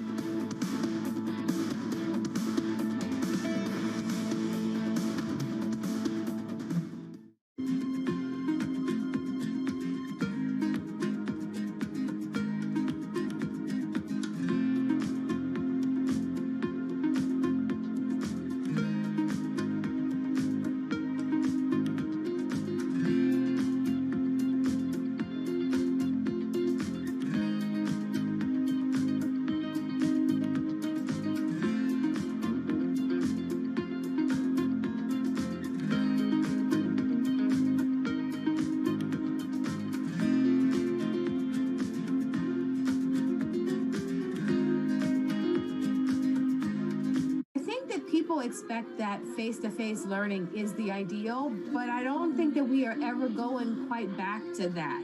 What we're seeing is more of this integration of the technology into the day-to-day. We have seen that schools have had this kind of trial by fire in terms of trying to reopen successfully, and that many schools have had to use a system of using different ideas around what it would take to reopen and then pivoting when those ideas did not work well, meaning that some have had to go back and had to close. And that's been a global challenge. Bloomberg has enhanced search on the terminal to deliver what you need when you need it. Now, you can simply type phrases in everyday English in the command line. Compare financials, find people, analyze markets. You can enter phrases or ask questions. What do you want to know today? Ask a question or visit Search Go to find answers now. Start your mornings with Bloomberg Surveillance. Tom Keene, Jonathan Farrow, and Lisa Abramowitz. Extraordinary market day. This rally just keeps on going. But there is a tipping point. The business team you love to watch. Weekday mornings on Bloomberg Television.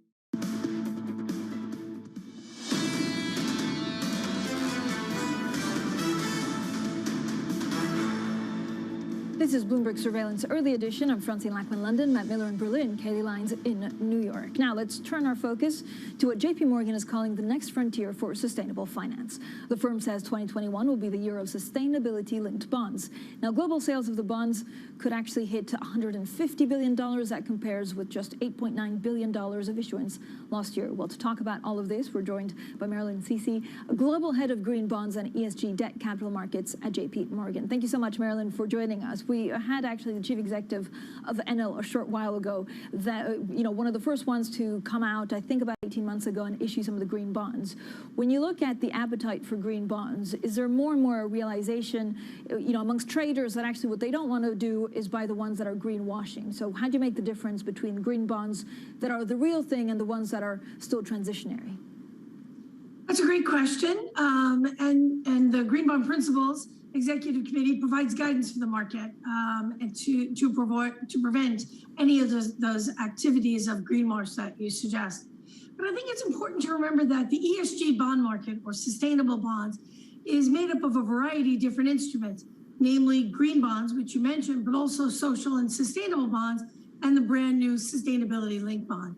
So I think at the end of the day, issuers embark on this really to communicate their sustainability strategy to their stakeholders, as well as to, of course, finance their transition.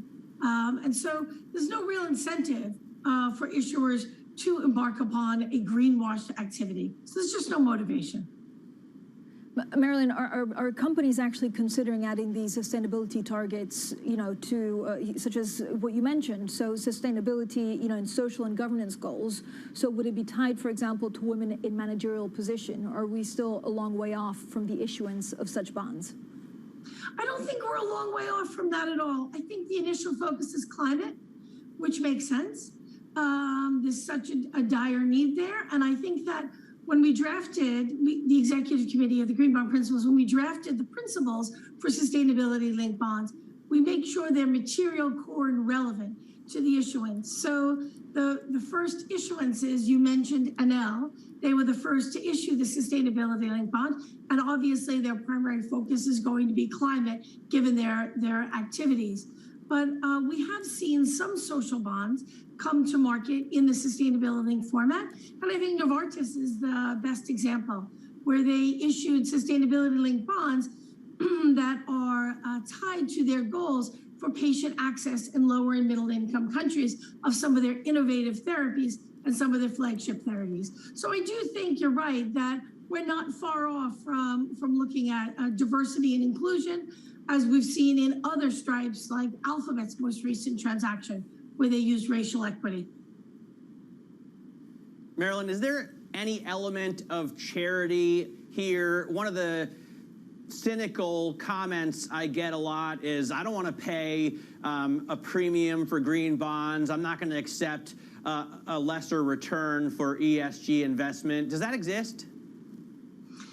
Well, I think many years ago, the concept was there, and people were afraid that performance of, let's say, ESG funds meant negative screening.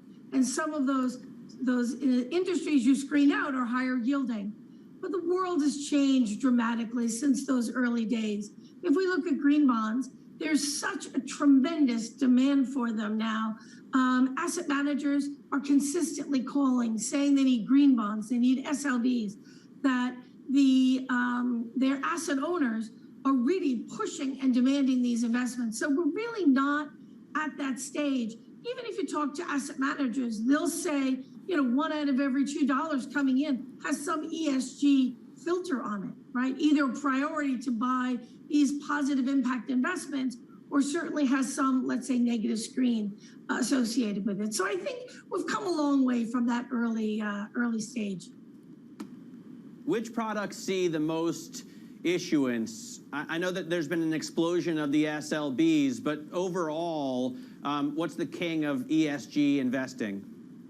Well, the king of ESG has always been the traditional green bond. I think if we look at issuance to date, we're just north of 1.1 trillion, which for a small market or a new market is pretty impressive in the speed with which we grew. I mean, last year we grew about 60% year over year if we aggregate the green, social, and sustainable market, meaning the use of proceeds, those that are tied to eligible project categories. And we look for that to grow probably another 50% this year. So, yep. Where regionally do you expect the bulk of that issuance to come from? Where is the strongest growth going to be? Well, I think it's going to come from the U.S. The U.S. has lagged a bit behind. We're still quite large in the space, but our Fannie and Freddie are probably the biggest issuers in the U.S. When you get jumbo issuers like Alphabet in with a $5.75 billion issuance, and they can change those numbers very, very quickly. So I think in terms of notional, you'll see the U.S. rise quite a bit this year. And is that more on the corporate side than the government side, the climate policies of the Biden administration driving that, or is it really on the private sector end of things? So it's a good question. Obviously, there's big change in the U.S. this year. Certainly, Allison Herron-Lee, who's the acting SEC chair, has made quite a lot of announcements about the focus so far of the SEC and shifting towards ESG. And that's a big change from the previous administration. So we look forward to that, as well as a focus on increasing disclosures and a priority for ESG. So I would say in the last 12 months, we've seen an enormous increase in discussions around and improvements in both ESG disclosures as well as commitments coming from the U.S. corporate side. Marilyn, we now have a tentative price tag on the infrastructure plan of Joe Biden, which would be $3 trillion, and we understand, not confirmed, but we understand that actually $400 billion of that would go into green investments. Does it mean, does it actually make a difference for issuers if it's $400 billion or $200 billion? Well, I think certainly the larger the plan, the larger will be the green assets. And if you think about most issuers who have participated in this market, whether you're talking about sovereigns who've been very active in this space, or even municipalities, right, in the U.S., it really comes down to having enough green assets. And I think that's the interesting thing about the sustainability-linked bond.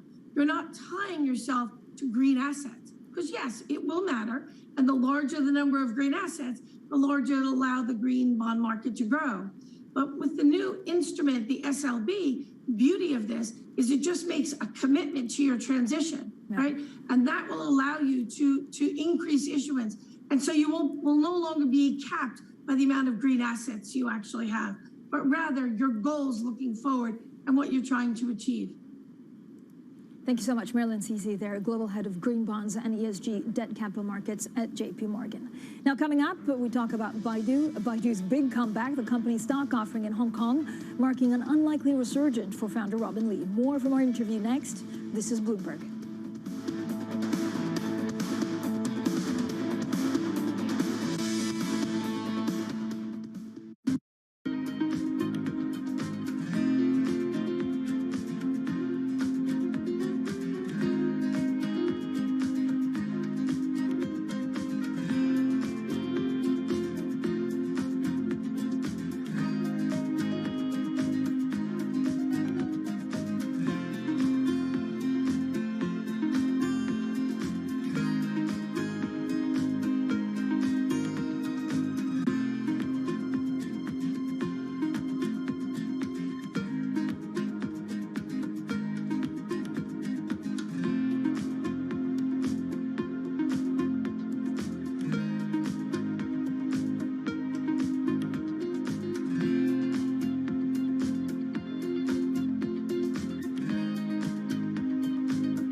Everybody says we should practice before we go to Mars, but some people say we need to practice on the moon. Well, you could practice on the moon, but you can do it at 1/10,000th the cost in the desert in Utah.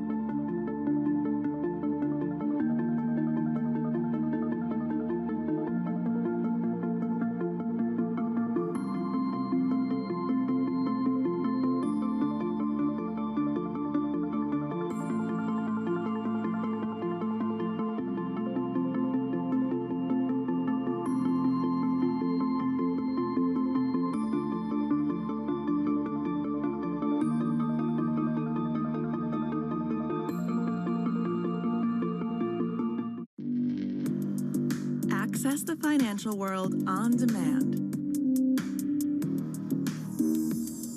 Hear from leading economists, policymakers, and industry experts via live and on-demand webinars, only from Bloomberg. Start exploring to see what's moving the markets. Visit Bloomberg.com/webinars. every Friday with 30 minutes dedicated to fixed income. I'm Jonathan Ferro. This is Bloomberg Real Yield.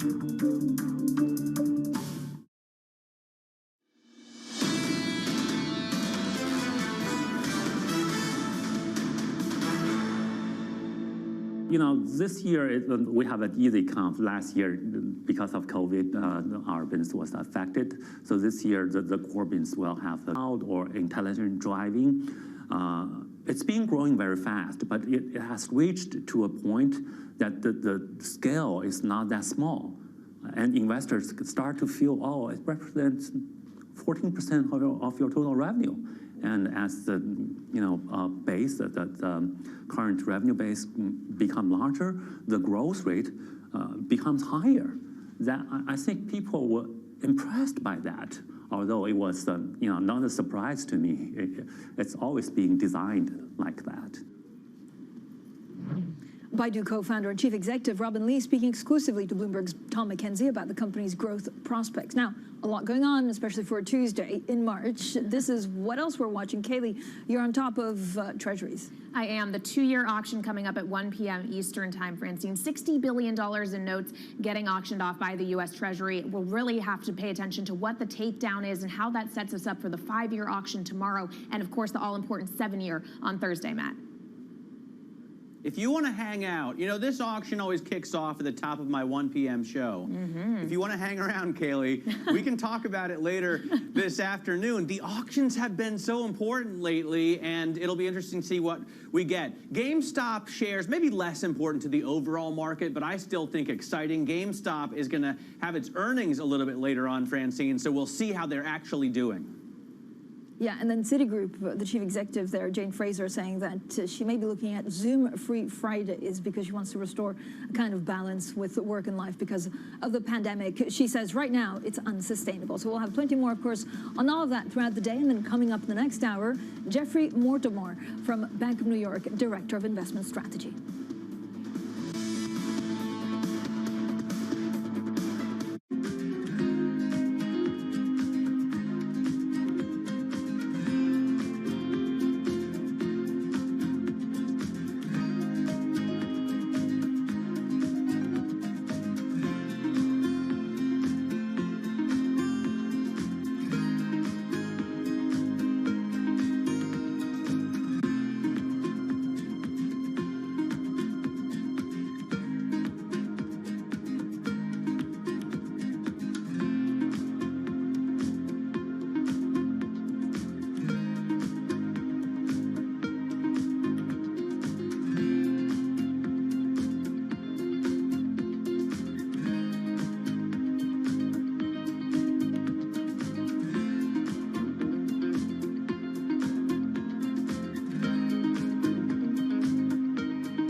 Our generation's biggest problem. Climate change is happening. And the world's most innovative solutions. Transport, industry, buildings, electricity, all of those things. Everything you need to know about our changing environment, the politics of global warming. We can and we will deal with climate change. In the fight against climate change, Bloomberg Green has you covered.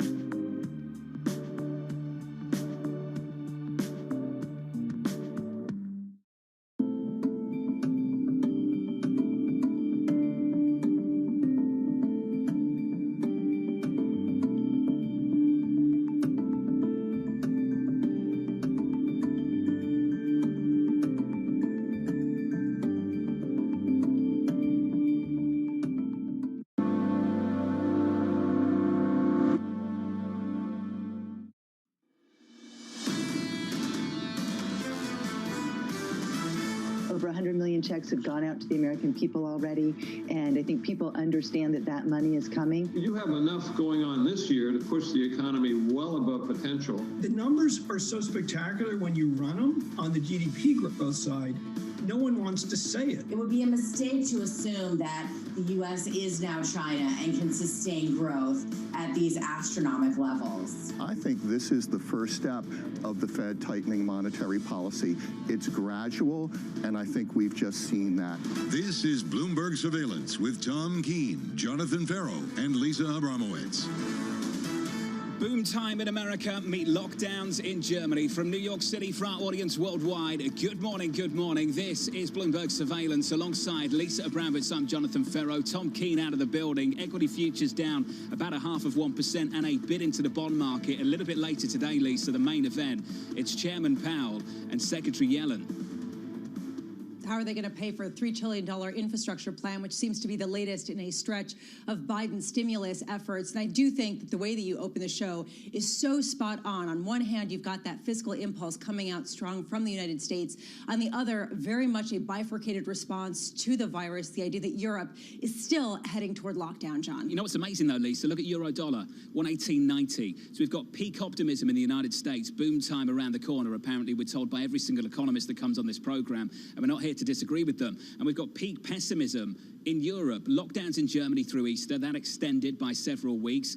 Lisa, the vaccine rollout has been absolutely absurd. We know the story around that. There's a huge PR problem around AstraZeneca that we can touch on a little bit later.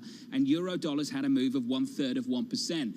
The limits of this sell-off, I do wonder, Lisa, for the euro, whether we're already there in and around 119.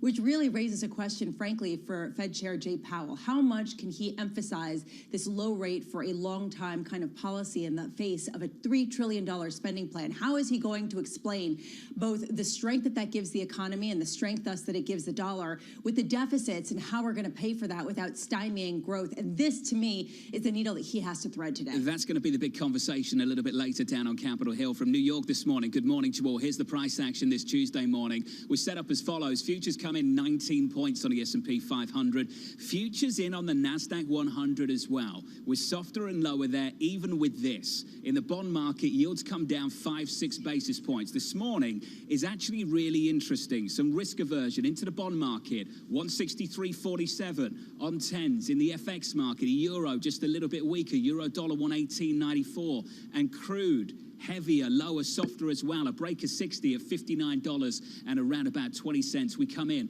around 4 percentage points, Lisa. Out there at the moment this Tuesday, there's some risk aversion. You see it in the bond market, you see it in foreign exchange, and you see it in commodities too. And to me, the idea exactly what you touched on there, the fact that the NASDAQ is down at the same time that you've got yields bid up, or you've got yields coming down, treasuries bid up, to me is really important, this idea that perhaps bad news is bad news, period, point blank, and that perhaps some of the most fully valued stocks have already seen some of the heights, at least on the ultimate beta trade. Meanwhile, today, I'm looking at the 10 a.m. data that we're going to be getting out. We're getting February new home sales. Remember what we got yesterday, which was a huge disappointment in existing home sales, but this really stems from simply a lack of supply. It's not for lack of demand. We're also going to get the March Richmond Fed manufacturing data. Perhaps we'll get some kind of read on how much things are ramping up despite some of the supply chain constraints, given some of the kinks, particularly when it comes to semiconductors and chips. 12 p.m., what you've been touching on all morning, and rightly so, John, and that is the Jay Powell, Fed Chair, and Treasury Secretary Janet Yellen speaking before a House panel. Expect them to talk about deficits. Expect them to talk about when the debt load becomes unsustainable and how we're going to pay for it with higher taxes, with perhaps cuts in other areas of the government. That we're not hearing that much of these days because there aren't any fiscal hawks left, it seems like, on Washington, and how they're going to spin that for financial stability going forward. 1 p.m., starting off this week of $206 billion of U.S. Treasury sales. The U.S. is planning to sell $60 billion of two-year notes. Not a lot of concern about disruptions on the front end, John, but very much, especially as we head toward that Thursday sale of 7-year notes, people are going to be looking at who comes in. I will just say this. As yields rise, and with foreign exchange the way it is, yields now on the 10-year are the highest when on foreign exchange adjusted basis for Japanese investors going back to 2015. There's some value there. There are reasons for buyers to come in. Does Japan start to show up again? Can we get to that chart, a 3-year chart? of two-year yields in America. That chart's lost its heartbeat, Lisa, and the Federal Reserve sat on the front end, and that chart, I don't think the heartbeat returns for quite a while, does it? If it does, I think this is the test for me. If we start to get blowout numbers in the next couple of months, in the next couple of quarters, and that chart gets a heartbeat again, and we start to see yields pick up on a two-year note, then Lisa, I think the Fed has got a bit of an issue. Right now, I don't see it because the Fed is sitting on the front end of the curve. There's no challenge to that. But that's the story you could see maybe in the next several months when that data actually starts to come through. Well, that's what I was going to say. If you start to see a heartbeat there, the Fed's going to take a spike and try to kill it because that means the Fed is failing in its communication. I mean, they basically have said they are not going to raise rates for the foreseeable future, not in the next 2 years. So if people start to price that in, the Fed's got a problem. This is brutal language. Let's move on. Jeff Mortimer, BNY Mellon Wealth Management Director of Investment Strategy, joins us now. Jeff, we won't talk about the bond market. We'll get there in a second. I want to talk about this rotation. You think the bulk of the move now is behind us. Why, Jeff? Well, we've looked back historically, back into the late 90s, 1996, 97, and then 2012, 2013, you had some of these rotations as well. They tend to be violent on the front end, lasting 4 weeks, 6 weeks, somewhere in there, and then you get much more of a stock pickers market, where both growth and value, or GARP, that word we haven't said in a while, growth at a reasonable price, starts to sort of dominate as far as a leading style of investment. So I think we're into that. I think the heavy lifting, making money from the rotation, is probably over. Money managers now are going to have to turn their sights to, especially the growth managers, as to which stocks might have the ability to grow innately, to grow organically, and to sort of go approach those old highs once again. I think the growth tide lifts all boats. I think that's over, at least for this part of the economic cycle. That's the analysis, Jeff. Is there a bond market call that underpins that? Certainly. One of the catalysts for the rotation, one could claim, one never knows causality, but certainly the increase in rates on the long end in the U.S. certainly seem to be a catalyst for people questioning valuation in some of the high PE names. So interesting your comments, again, as you came on air, that with the 10-year yield down, that the NASDAQ isn't rallying. It certainly did yesterday. It was an outperformer yesterday. And so I think if you look at it over, a 24 or 36-hour period, it certainly still holds, while it might be not holding on these individual moments in time. Markets might be just positioning themselves for a little bit of uncertainty given the testimony today. So you are getting the risk-off trade, at least in the futures market, and all sort of selling off broadly. So I wouldn't read too much into that. It was nice to see a growth sort of holding its own and then some yesterday. And I think, again, we think the 10-year probably has, at least in a near-term basis, 175 is probably a good line in the sand that a pullback in yields would commence, and that is in fact happening. So we'll have to watch this all together. But I think, as I've mentioned, the big rotation is over. Today is maybe a microcosm of that as well. You're seeing stocks move much more together than separately. The big rotation may be over. There's a question of, have we priced in all the good news? And I say this as we see another round of potential lockdowns set for Germany, and we see the idea that, yes, we're going to get extra stimulus probably on the infrastructure spending if this $3 trillion plan can pass, but it will likely come with tax hikes for corporations and other measures that could potentially hamper growth.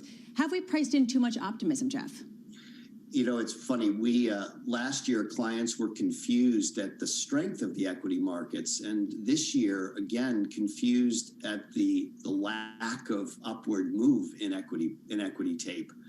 And I think it is just that the market is discounting perhaps a more difficult future. We've also looked at years, coming off the bottom of a bull market. Bull markets are front-end loaded. They give roughly half of their return in their first year of life. The second year of a bull tends to also be modestly good, but comes with a lot of rotation, potential correction. So it's a much more difficult environment in which to make money. Buying dips is still probably a very good mantra to follow this year, but that does mean that the dip is quite possible. So I think a lot of that is priced in. Markets are always trying to look 6, 9, 12 months out. And they see a world perhaps of higher rates, perhaps higher inflation, higher deficits potentially. And although it's wonderful right now as we speak about high GDP prints to come, markets are already perhaps looking through that and looking at some of the negative implications of those issues. With all due respect, people were calling you up in surprise that the equity market wasn't up more. I mean, if you take a look at the S&P, it was up more than 16% last year. If you take a look at the NASDAQ, it was up more than 40%. What were they looking for? I mean, when will their optimism be confirmed? Yeah, human beings, we tend to think in calendar years. And when January 1st comes, you sort of reset. And when they see good economic news, they're just looking year-to-date numbers. It's how the brain functions. And while all of us know that the change of the calendar means very little, human beings keep score that way. And that they only see the S&P up, right, 4 or 5% or so. They sort of question how, why isn't it more? I keep having to remind them that a lot of those gains were perhaps pulled forward into 2020, right? We're pulled forward into the bottom of the bull. That's all. It's just that the economy and the stock market don't always go in unison. This seems to me to be a year in which Main Street beats Wall Street. Right, last year was the opposite, and so it's just telling investors, those types of timing issues happen is consistent with history. Surprised how little it's up since they got into the market. Maybe Jeff. It's good to catch up as always. Jeff, come back soon. Jeff Mortimer, BNY Mellon Wealth Management Director of Investment Strategy. It's a year since the lows, Lisa.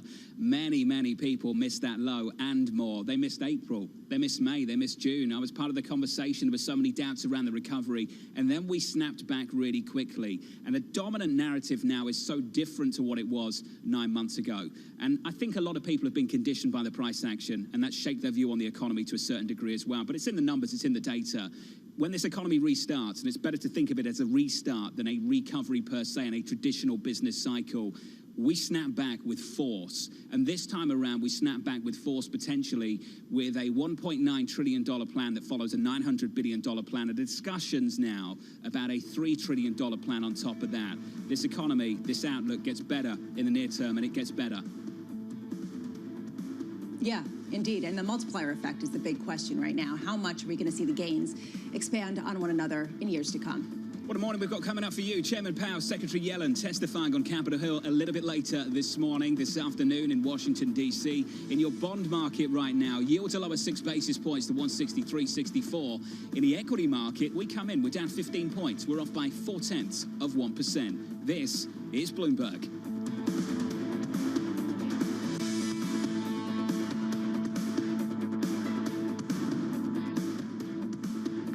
With the First Word News, I'm Rishka Gupta. In Boulder, Colorado, police say a gunman opened fire at a crowded supermarket and killed 10 people. One of the victims, the first police officer to arrive.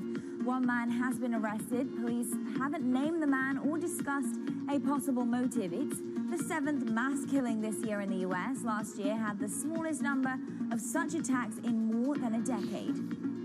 President Biden is beginning to push for his next multi-trillion-dollar spending bill. This one is centered on infrastructure. He's betting it will do more than just boost the economy. The president told members of Congress it could ensure U.S. competitiveness against China for decades to come. Health experts in the U.S. are again sounding the alarm about the resurgence of the coronavirus in some regions. They are especially concerned about the role variants are playing in states such as Michigan and New Jersey. That resurgence could diminish benefits of the widespread vaccination campaign.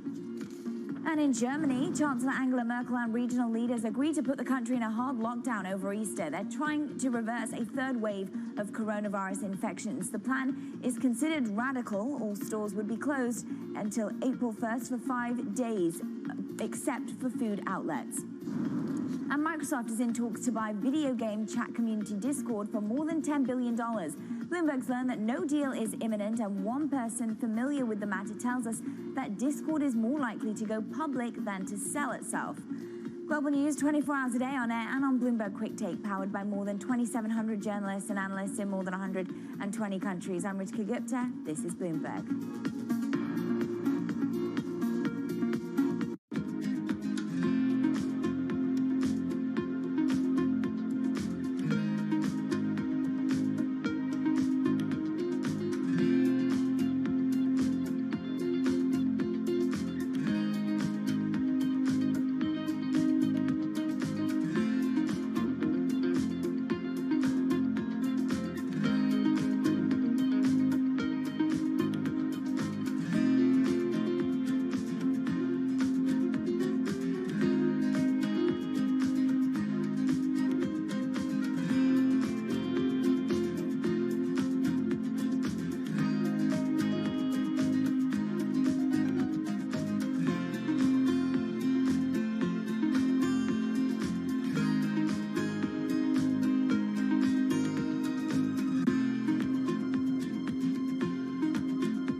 80% of the world's trade travels by sea.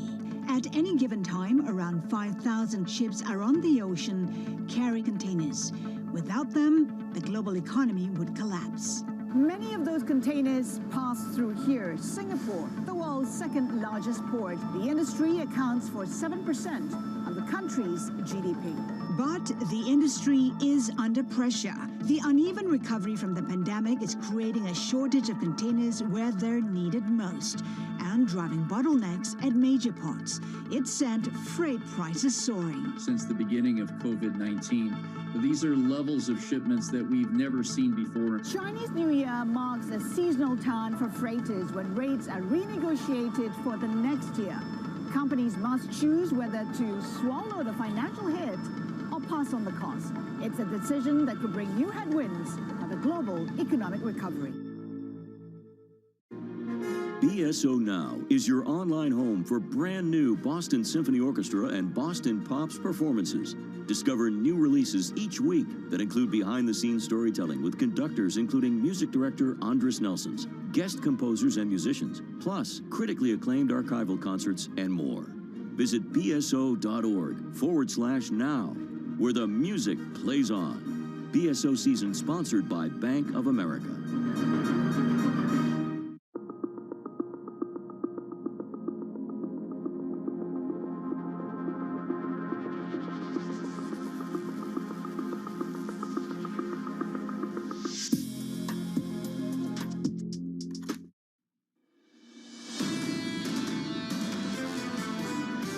What's important here is that we really recognize that folks at the top have been able to maintain their incomes for the most part, their jobs, assets have been okay, so they have been less hurt. And really, it's those folks in the bottom third, that bottom part of the K, that have been hardest hit by the pandemic and are struggling the most in this recovery. That was Heather Boucher, the White House Council of Economic Advisors member, catching up with Lisa recently from New York City this morning. Good morning. Alongside Lisa Bramwitz, I'm Jonathan Ferro. Tom Keene back with us at the end of the week into Monday at some point. Who knows? Here's your equity market this Tuesday morning. We look like this on the S&P 500. We pull back. I'll give you a feel of things. We're down about 0.5% on the S&P, off by 17, 18 points. On the NASDAQ, off by 27. So stocks are softer, even on the NASDAQ, with the bond market bid. Yields are in about 5 basis points, down to 164.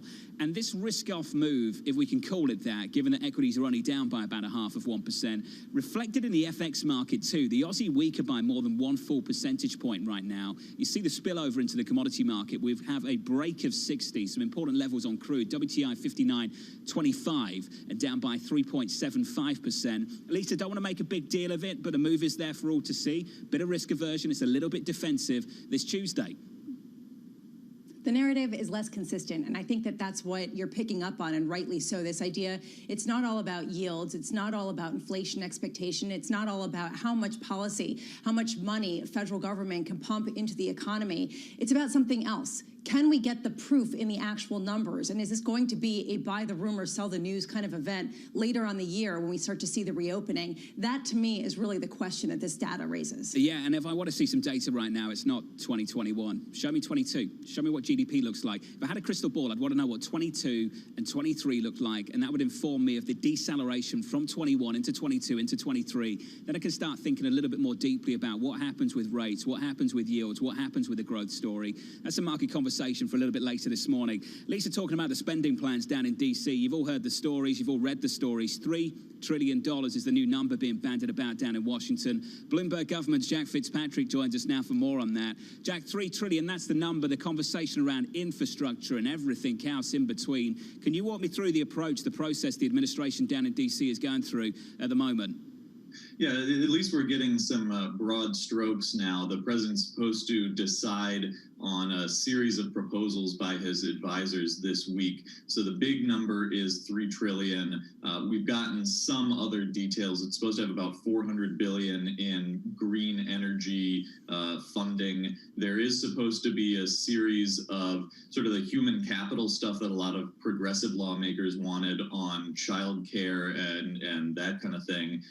We're still waiting on more details. I think the biggest unknown is this going to be one big bill? Is it going to be two bills?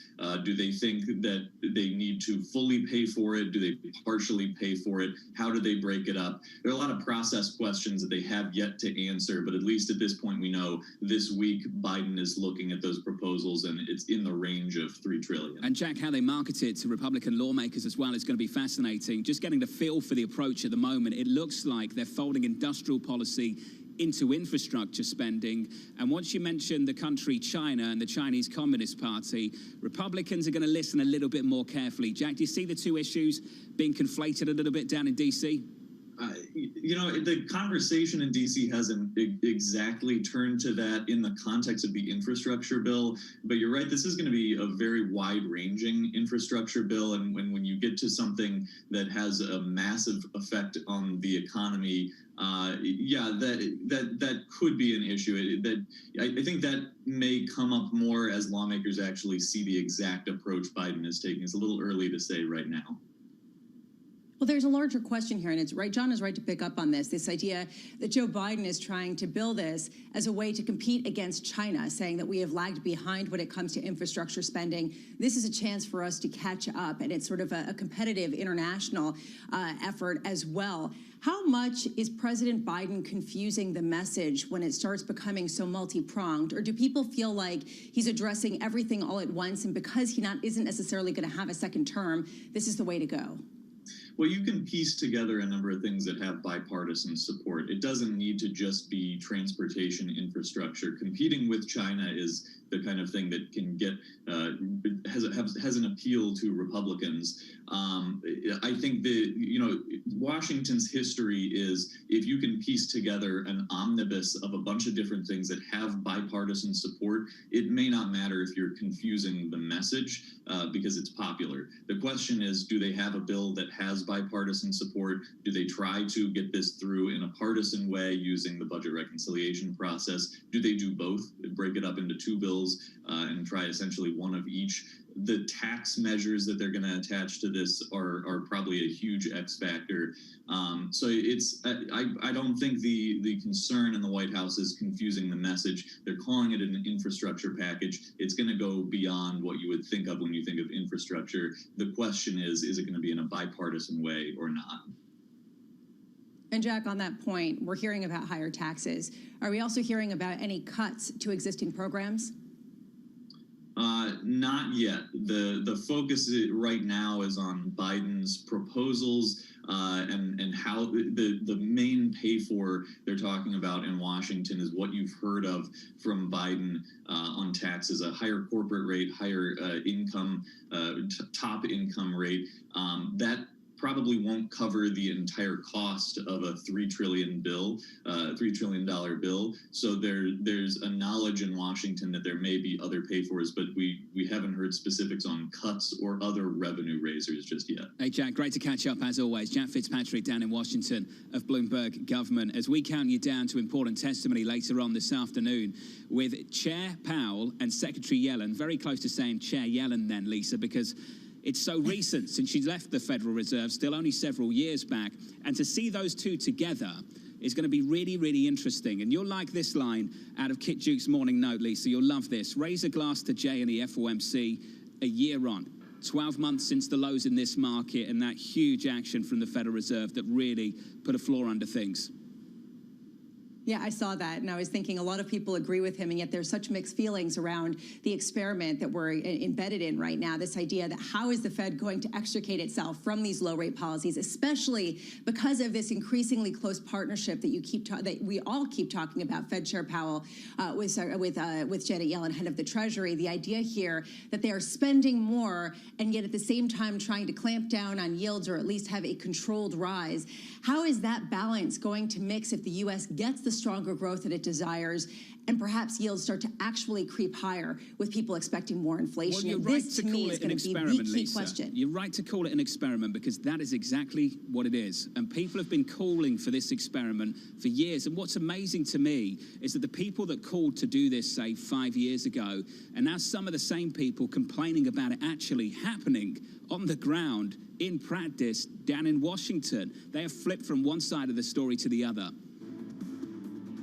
Well, and the question is, we don't really know the results. When do we actually see whether inflation picks up, whether this is actually going to work?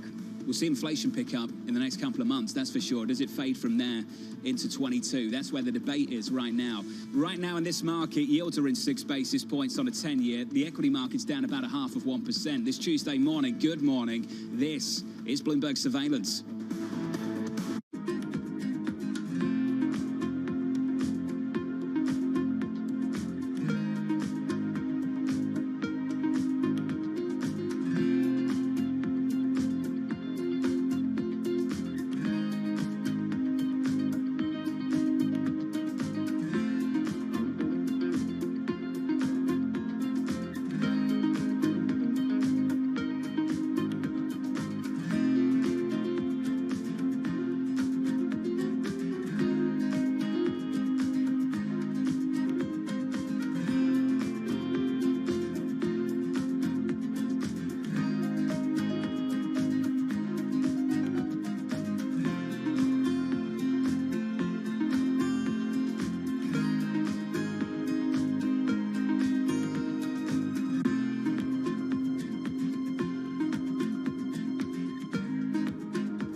Model minority myth wasn't something that was fabricated by the Asian Americans. It was created as a tool to alienate the Black and the Asian American communities, and it was incredibly successful. We know that racism didn't begin yesterday.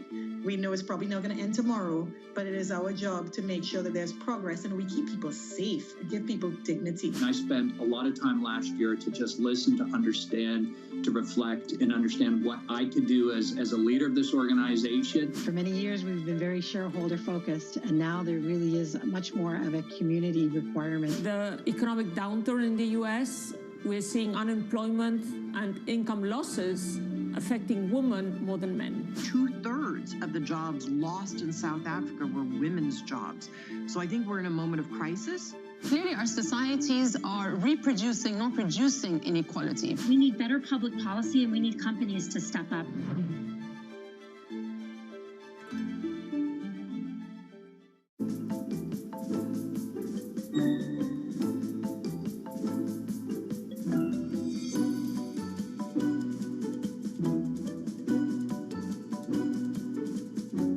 How can somebody remember things that happened 80 years ago? How do you do that? David, it's easier to remember 80 years ago than what I had for lunch today.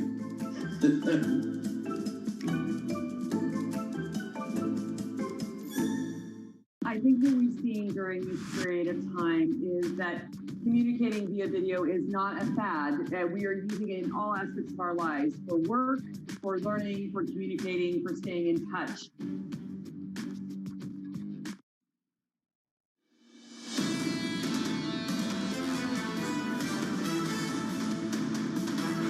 From New York City for our audience worldwide, this is Bloomberg Surveillance live on Bloomberg Television and radio. Alongside Lisa Abramowitz, I'm Jonathan Ferro.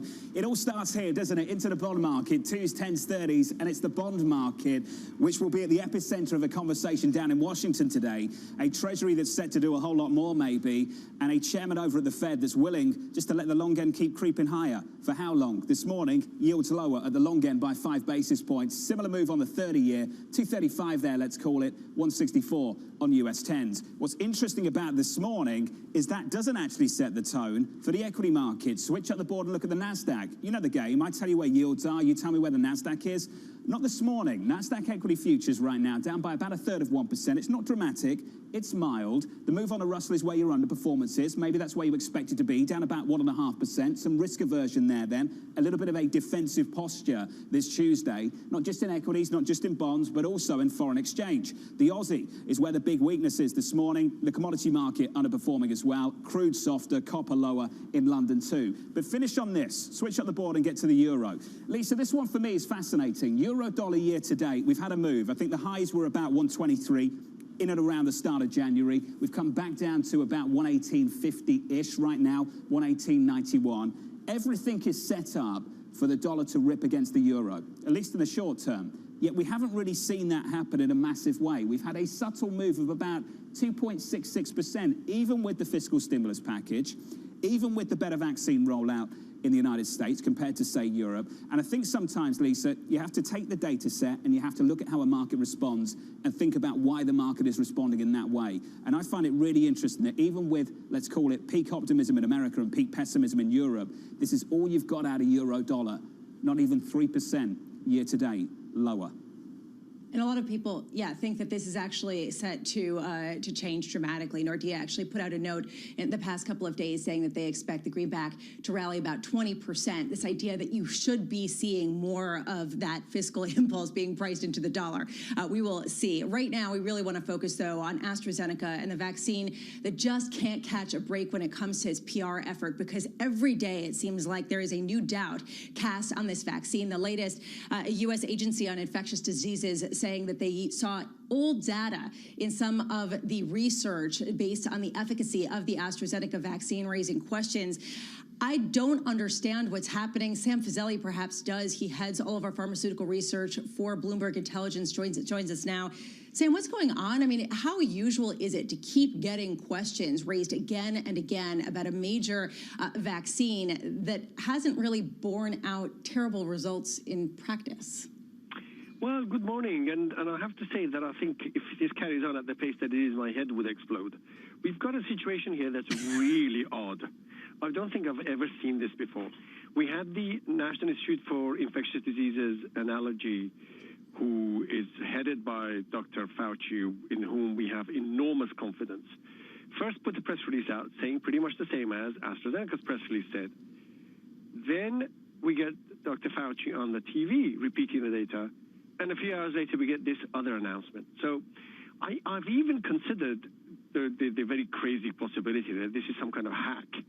But to be honest, we need resolution very soon as to, is it even possible that they're actually saying that the data is better than you've stated? So I'm just confused. And the company is confused from what I understand. So how much does this hamper the rollout? I mean, at what point does this render the AstraZeneca vaccine kind of on the back seat for a while before we resolve the issues? Yeah, well, I mean, I think it's already on the back seat anyway to a degree with regards to the back and forth and the issues that they've had to deal with in the European Union.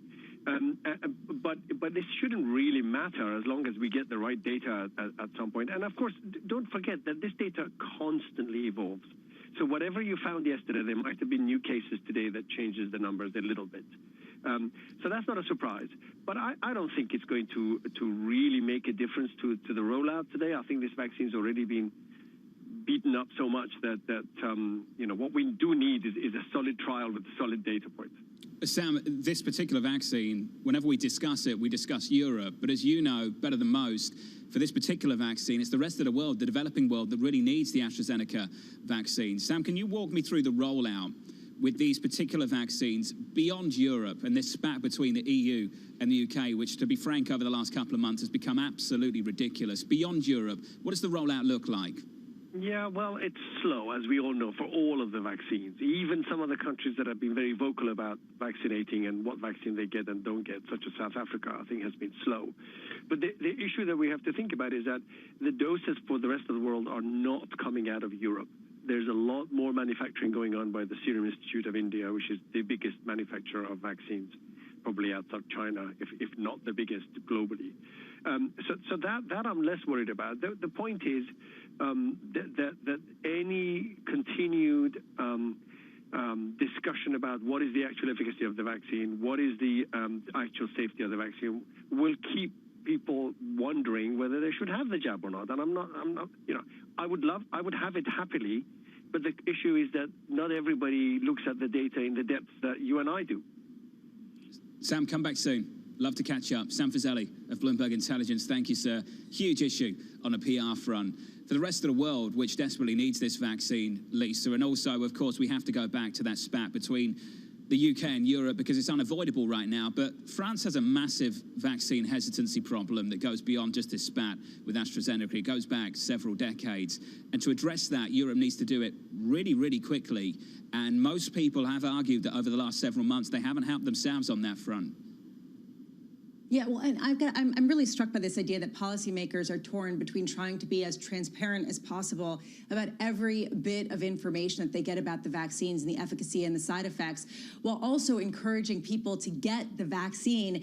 And this you're seeing play out differently according to the politics of each area, and it could potentially be really harmful, particularly the European rollout. So we need to talk about the economy. The reopening in Europe is going to be slower. We know that. The fiscal impulse of Europe right now, relative to the United States, is clearly not great.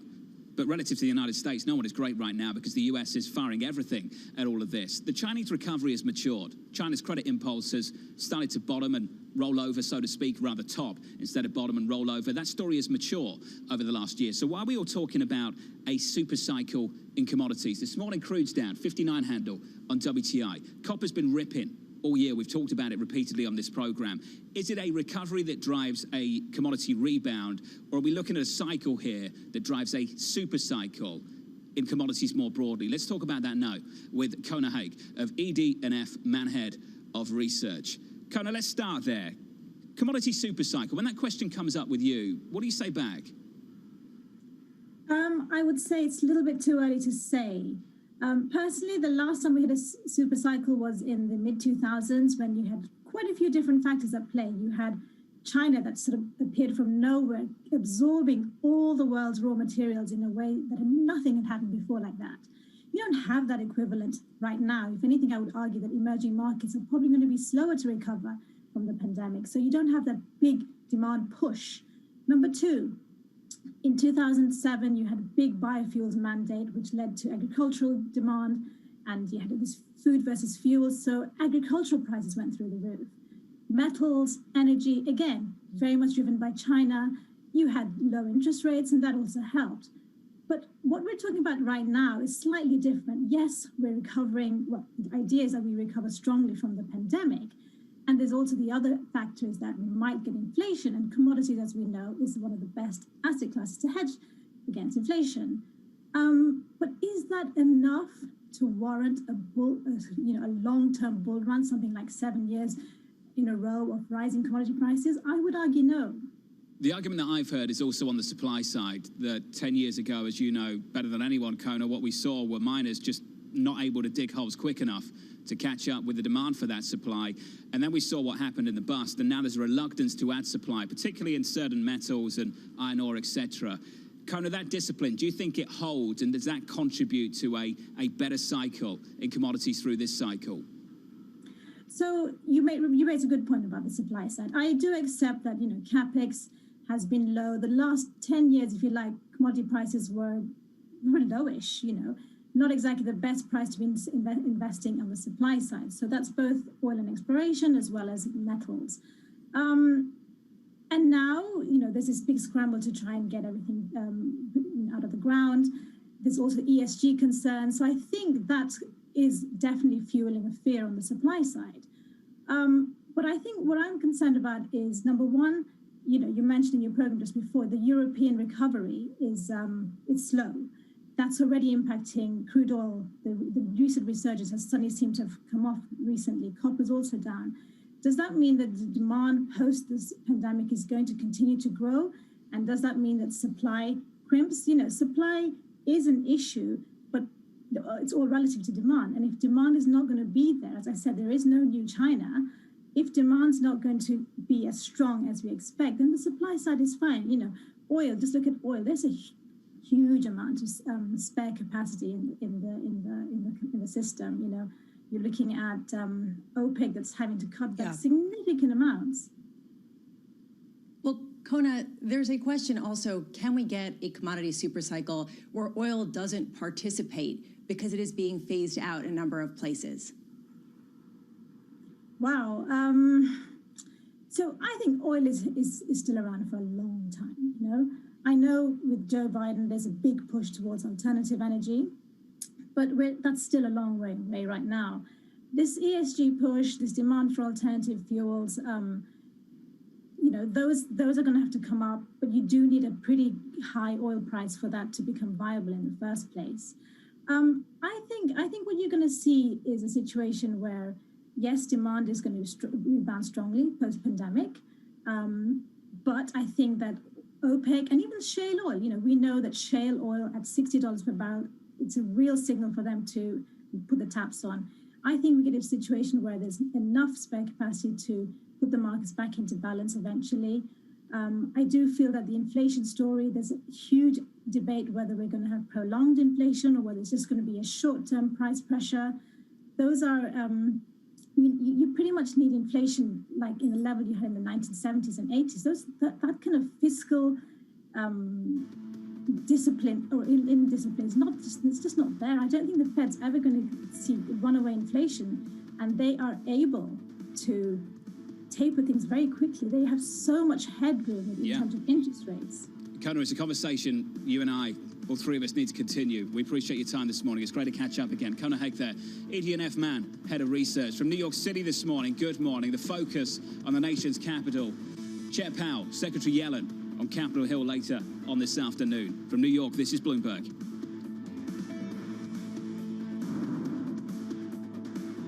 With the First Word News, I'm Ritika Gupta. For the second time in less than a week, there's been a mass murder in the U.S. Police say a man with a rifle opened fire in a supermarket in Boulder, Colorado, killing 10 people. One of them was the first police officer to arrive. One suspect has been arrested. Last night, 8 people were killed in a mass murder in Georgia. Treasury Secretary Janet Yellen and Federal Reserve Chair Jerome Powell will get a sense of how concerned Congress is about inflation and the deficit. They'll begin 2 days of congressional hearings today. Republicans blasted the pandemic relief bill as excessive.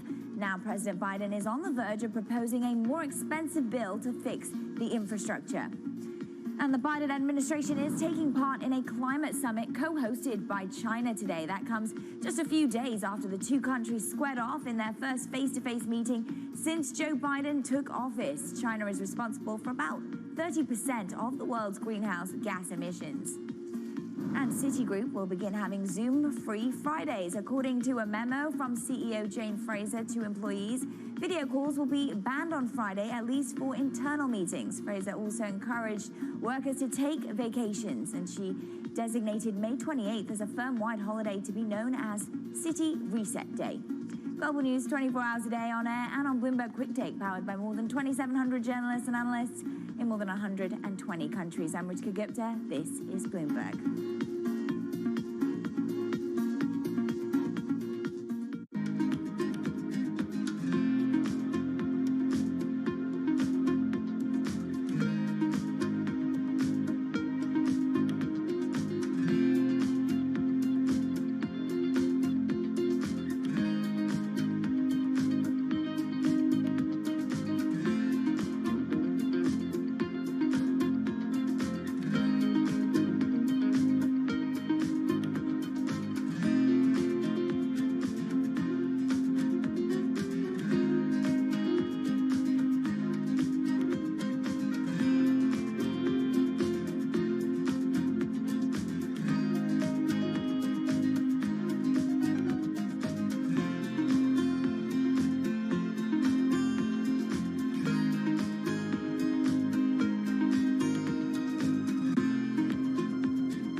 market that over the past few weeks has made it clear it wants to go higher. It got a little spooked by the idea that geopolitical tensions are rising.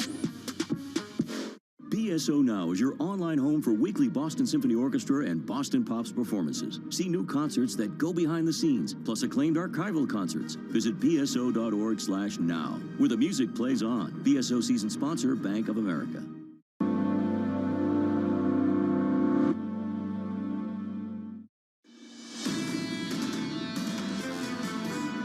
Based on the current data, the vaccine is highly effective and very safe. We are very confident.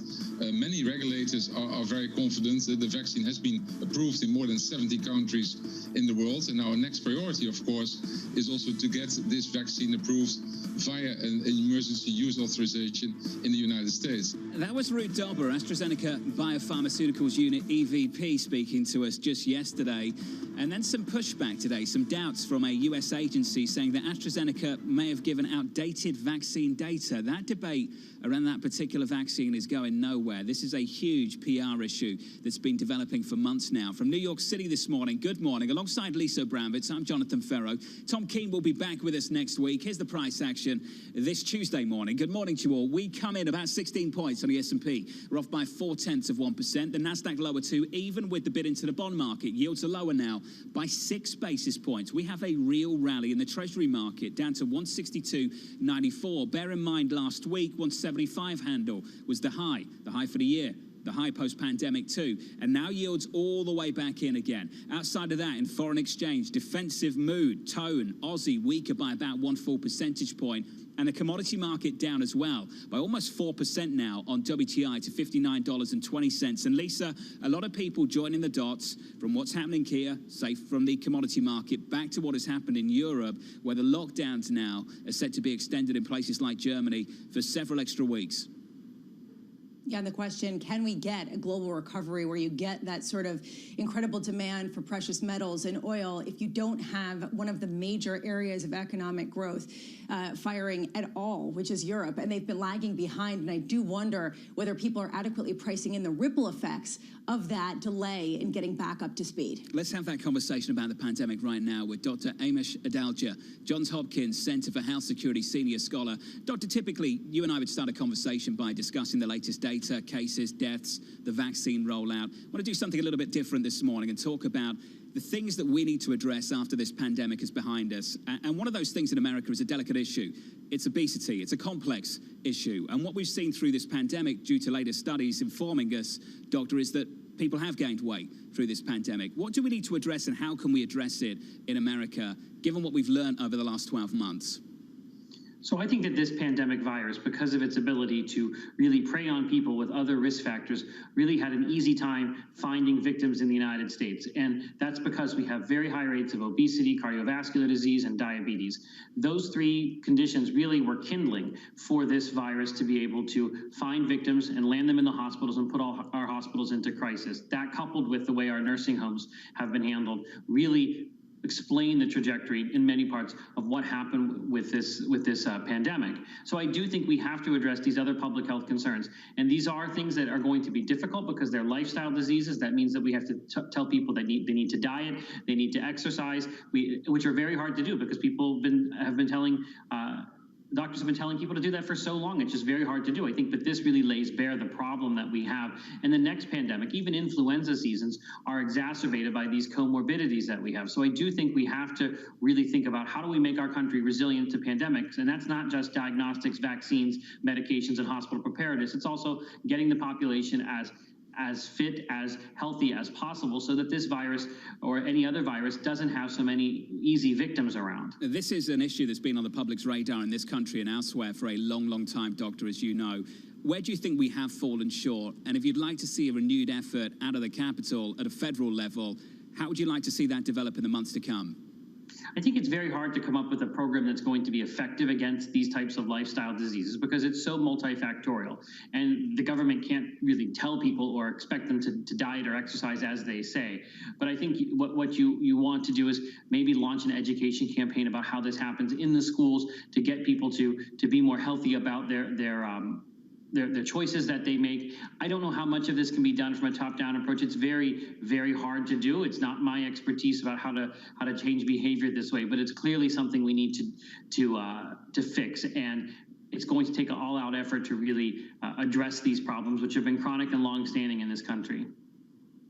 Yeah, and I will say there has been discussion about whether we are underemphasizing some of the side effects from some of the shutdowns and the prolonged bouts of isolation. I mean, I was looking at this one study that showed that 42% of Americans reported gaining unwanted weight, and the average weight gain was 29 pounds during the pandemic, just to give some sense. And as people isolated, not having anywhere to go, drinking more, feeling like they are trying to fill their time with prolonged stress, a very difficult period of time. As we move toward the end, it is understandable that people want to be done with this, which is why we're seeing crowds on Miami Beach, which is why when we go see restaurants, there are people packed in even before the pandemic has lifted. Do we really have a big risk of a third wave as people are just tired of the pandemic and say at this point, whatever happens, happens? I think that the United States is going to have some uptick in cases. Whether or not it looks like Europe, I think it remains to be seen. I think what's better in the United States than in Europe is we have a much more robust vaccination program. And the goal is to get as many people vaccinated as possible. And we're doing that, getting 2 to 3 million people vaccinated. So I do think we're probably able to stay ahead of the worst consequences of people's lack of social distancing. And the other thing is what we're seeing is a decoupling of cases from hospitalizations and deaths, because we've now got a lot of people who are living in nursing homes, a lot of people that live in the community with high risk factors vaccinated. So we are going to see cases go up, but hospitalizations and deaths basically remain the same or go down, which is happening in most of the country right now. And I think that's going to change the way people think about this disease. It becomes a more manageable respiratory infection. So the goal is, we know people are going to be doing this. Our solution is to keep vaccinating as quickly and as fast as possible so that those individuals are less likely to spread this virus and we're not impacted the way Europe is. I don't think we're going to have a European trajectory based on just our vaccination numbers alone. This is really important. Do you think that health officials have to nuance their message to say at this point, yeah, we could see more spread, but it's less harmful just because the most at-risk individuals have been largely vaccinated in the United States? So, you know what? Please try to be careful, but we're not going to crack down as hard as perhaps in other areas. Is that more of a legitimate message from healthcare professionals?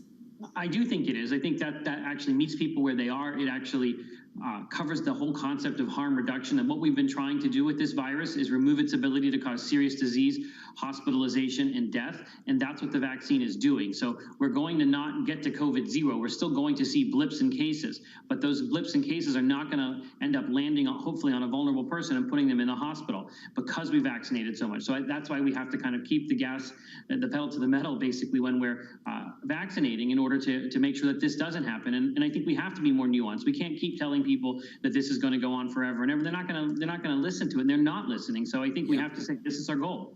Doctor, really well put, and good to see you again. Thanks for everything. Dr. Ramesh Adalja there.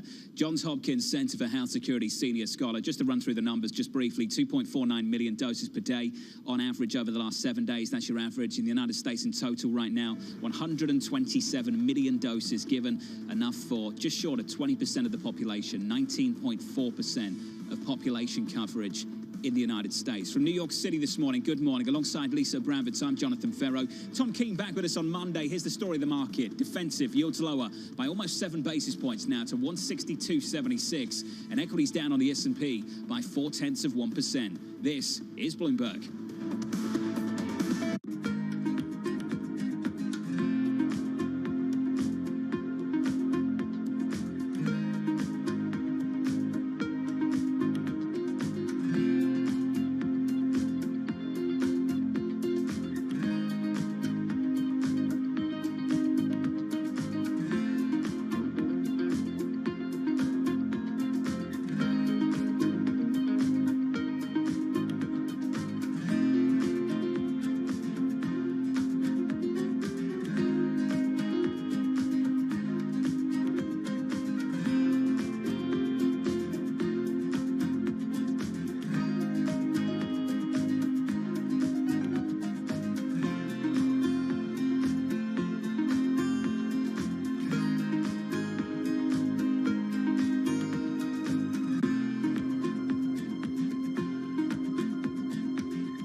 will start soon delivering also COVID-19 vaccines once all permissions have been granted. We are in discussion with Ministry of Health, with current logistic partners in different countries. So we're looking at Southeast Asia right now on delivering COVID-19 vaccines. We are also setting up already on the African continent in already one country and looking at the second country to expand.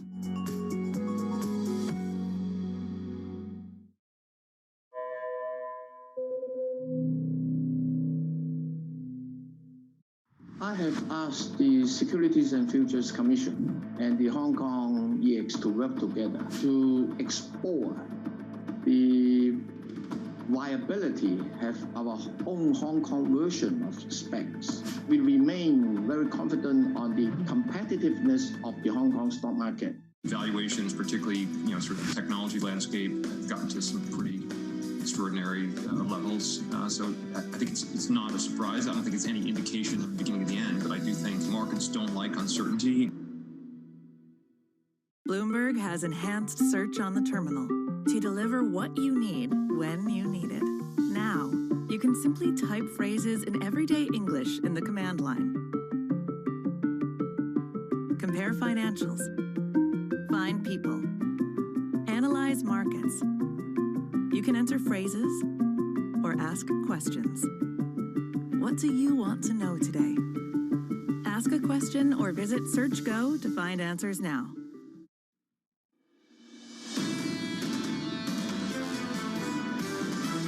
Over 100 million checks have gone out to the American people already, and I think people understand that that money is coming. You have enough going on this year to push the economy well above potential. The numbers are so spectacular when you run them on the GDP growth side. No one wants to say it. It would be a mistake to assume that the U.S. is now China and can sustain growth at these astronomical levels. I think this is the first step of the Fed tightening monetary policy. It's gradual, and I think we've just seen that. This is Bloomberg Surveillance with Tom Keene, Jonathan Farrow, and Lisa Abramowitz. Powell and Yellen testify from New York City for our audience worldwide. Good morning, good morning. This is Bloomberg Surveillance live on TV and radio. Alongside Lisa Abramowitz, I'm Jonathan Farrow. Tom Keene away all week with equity futures. Hello, ladies and gentlemen.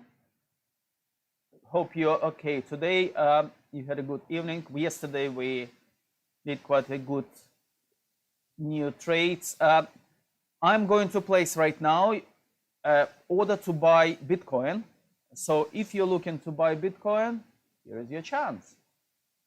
The price I am looking to buy is 54,005. And I'll show you where. So it probably will take time because it will be it's supposed to drop almost 1%. So 54,005 just right here, because these days Bitcoin is so volatile, that's kind of will be difficult to predict when the price will move down. It can go substantially very fast down to this level in a matter of seconds. So I will place order right now. So if you're looking to trade Bitcoin, here is your chance. If you want to find out why I placed this order, what's happened, what is going on with Bitcoin, you don't have to think about what's happened with Bitcoin. I've got to think. This is my job.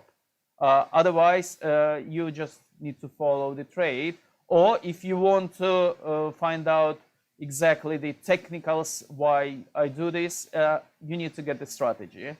The strategy available on our website, so company.co.uk. You can find it on the red colored ticker, and you will know exactly. Otherwise, you can follow my trades. It's free. You don't have to pay anything at all, and you will still be able to get into this trade and complete this trade, because we never lose money. We always place stop on profit.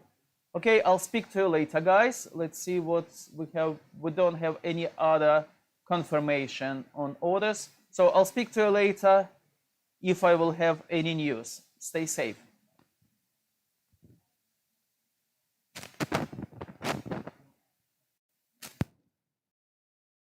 And then to Chair Powell, what are you going to do to suppress borrowing costs enough to make this worthwhile? These are very important questions. I don't think we're going to get responses, but I want to hear the question. Well, I'm confused by Chairman Powell anyway, because Chairman Powell of 2021 is very different to what we saw of Chairman Powell in 2018. We can discuss that a little bit later. This Tuesday morning, here's the setup for you. A little bit of risk aversion, just a little bit defensive. Equities are down 15 on the S&P. We're down about 0.4%. NASDAQ is softer, even with this massive bid into the bond market. I say massive bid into the bond market because we've been so used to seeing yields go the other way. 163 on 10s, we come down 6 basis points. In the FX market, euro weaker, euro dollar down 0.4% to 118.83. We've talked about that contrast between Europe and the United States. If we stick on this story though, commodity currencies underperforming. Why? WTI lower by almost 5% now, $58 and about 60 cents. So keep an eye on this. There's a downdraft in the commodity complex in copper and crude.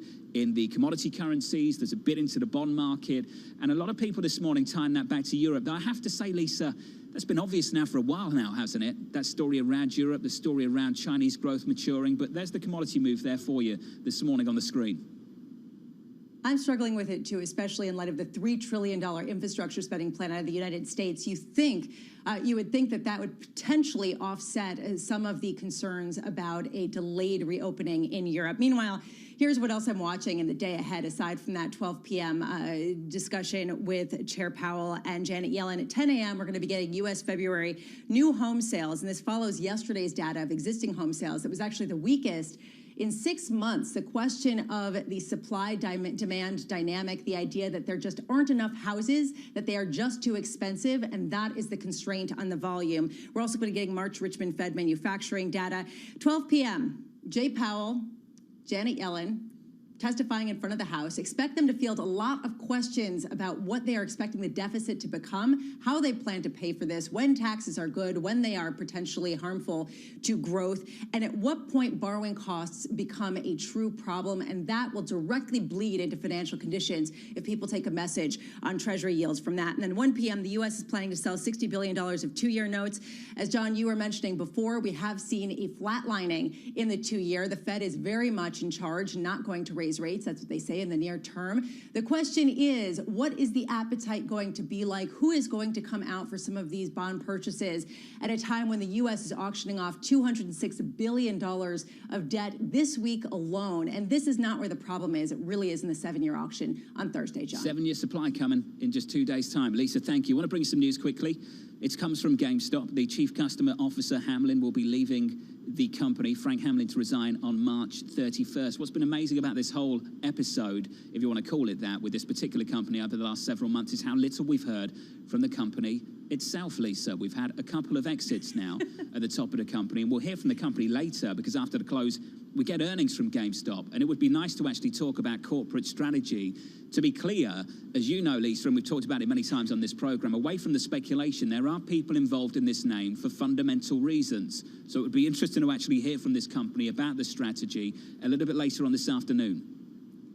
Okay, and in all honesty, they are expected to report a positive cash flow for the first time in a while. But I really wonder, John, how many people are truly buying shares at these prices for a fundamental story after being bid up to the dramatic extents that they were. I mean, even if there were a fundamental story, how do you play in something that's being treated as a casino? Not for me to say. I'm not a buyer, I'm not a seller, I'm not short, I'm not long. Here's the price for you. That's what I do. 194.25, and we're down about 0.1%. So not a big move considering what we've seen over the last couple of months. More on that story a little bit later. I know the close team will be all over that on Bloomberg TV later on. It's been a year since the market lows of March 23rd, 2020. And to discuss the lessons of that year and whether those lessons are even useful this year, Julian Emanuel joins us now, BTIG Chief Equity and Derivatives Strategist. Julian, let's start there. 12 months ago, you and I were talking so much around that period, more than we usually do, and that's a lot anyway.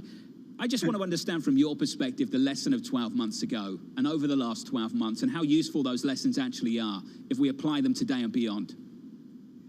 The lesson is, as it's been literally for the last 25 years or so, is that you have to think long-term as an investor. And you have to really have your portfolio and your mindset in such a mode that you're not selling into weakness. You may not necessarily be buying, although that kind of discipline is likely, something that you should aspire to, but you really need to retain emotional control. We didn't know what was going to happen a year ago, but now here we are a year later. The S&P is up over 80%. The NASDAQ is up over 100%. And the small cap Russell 2000 is up an astounding 140%.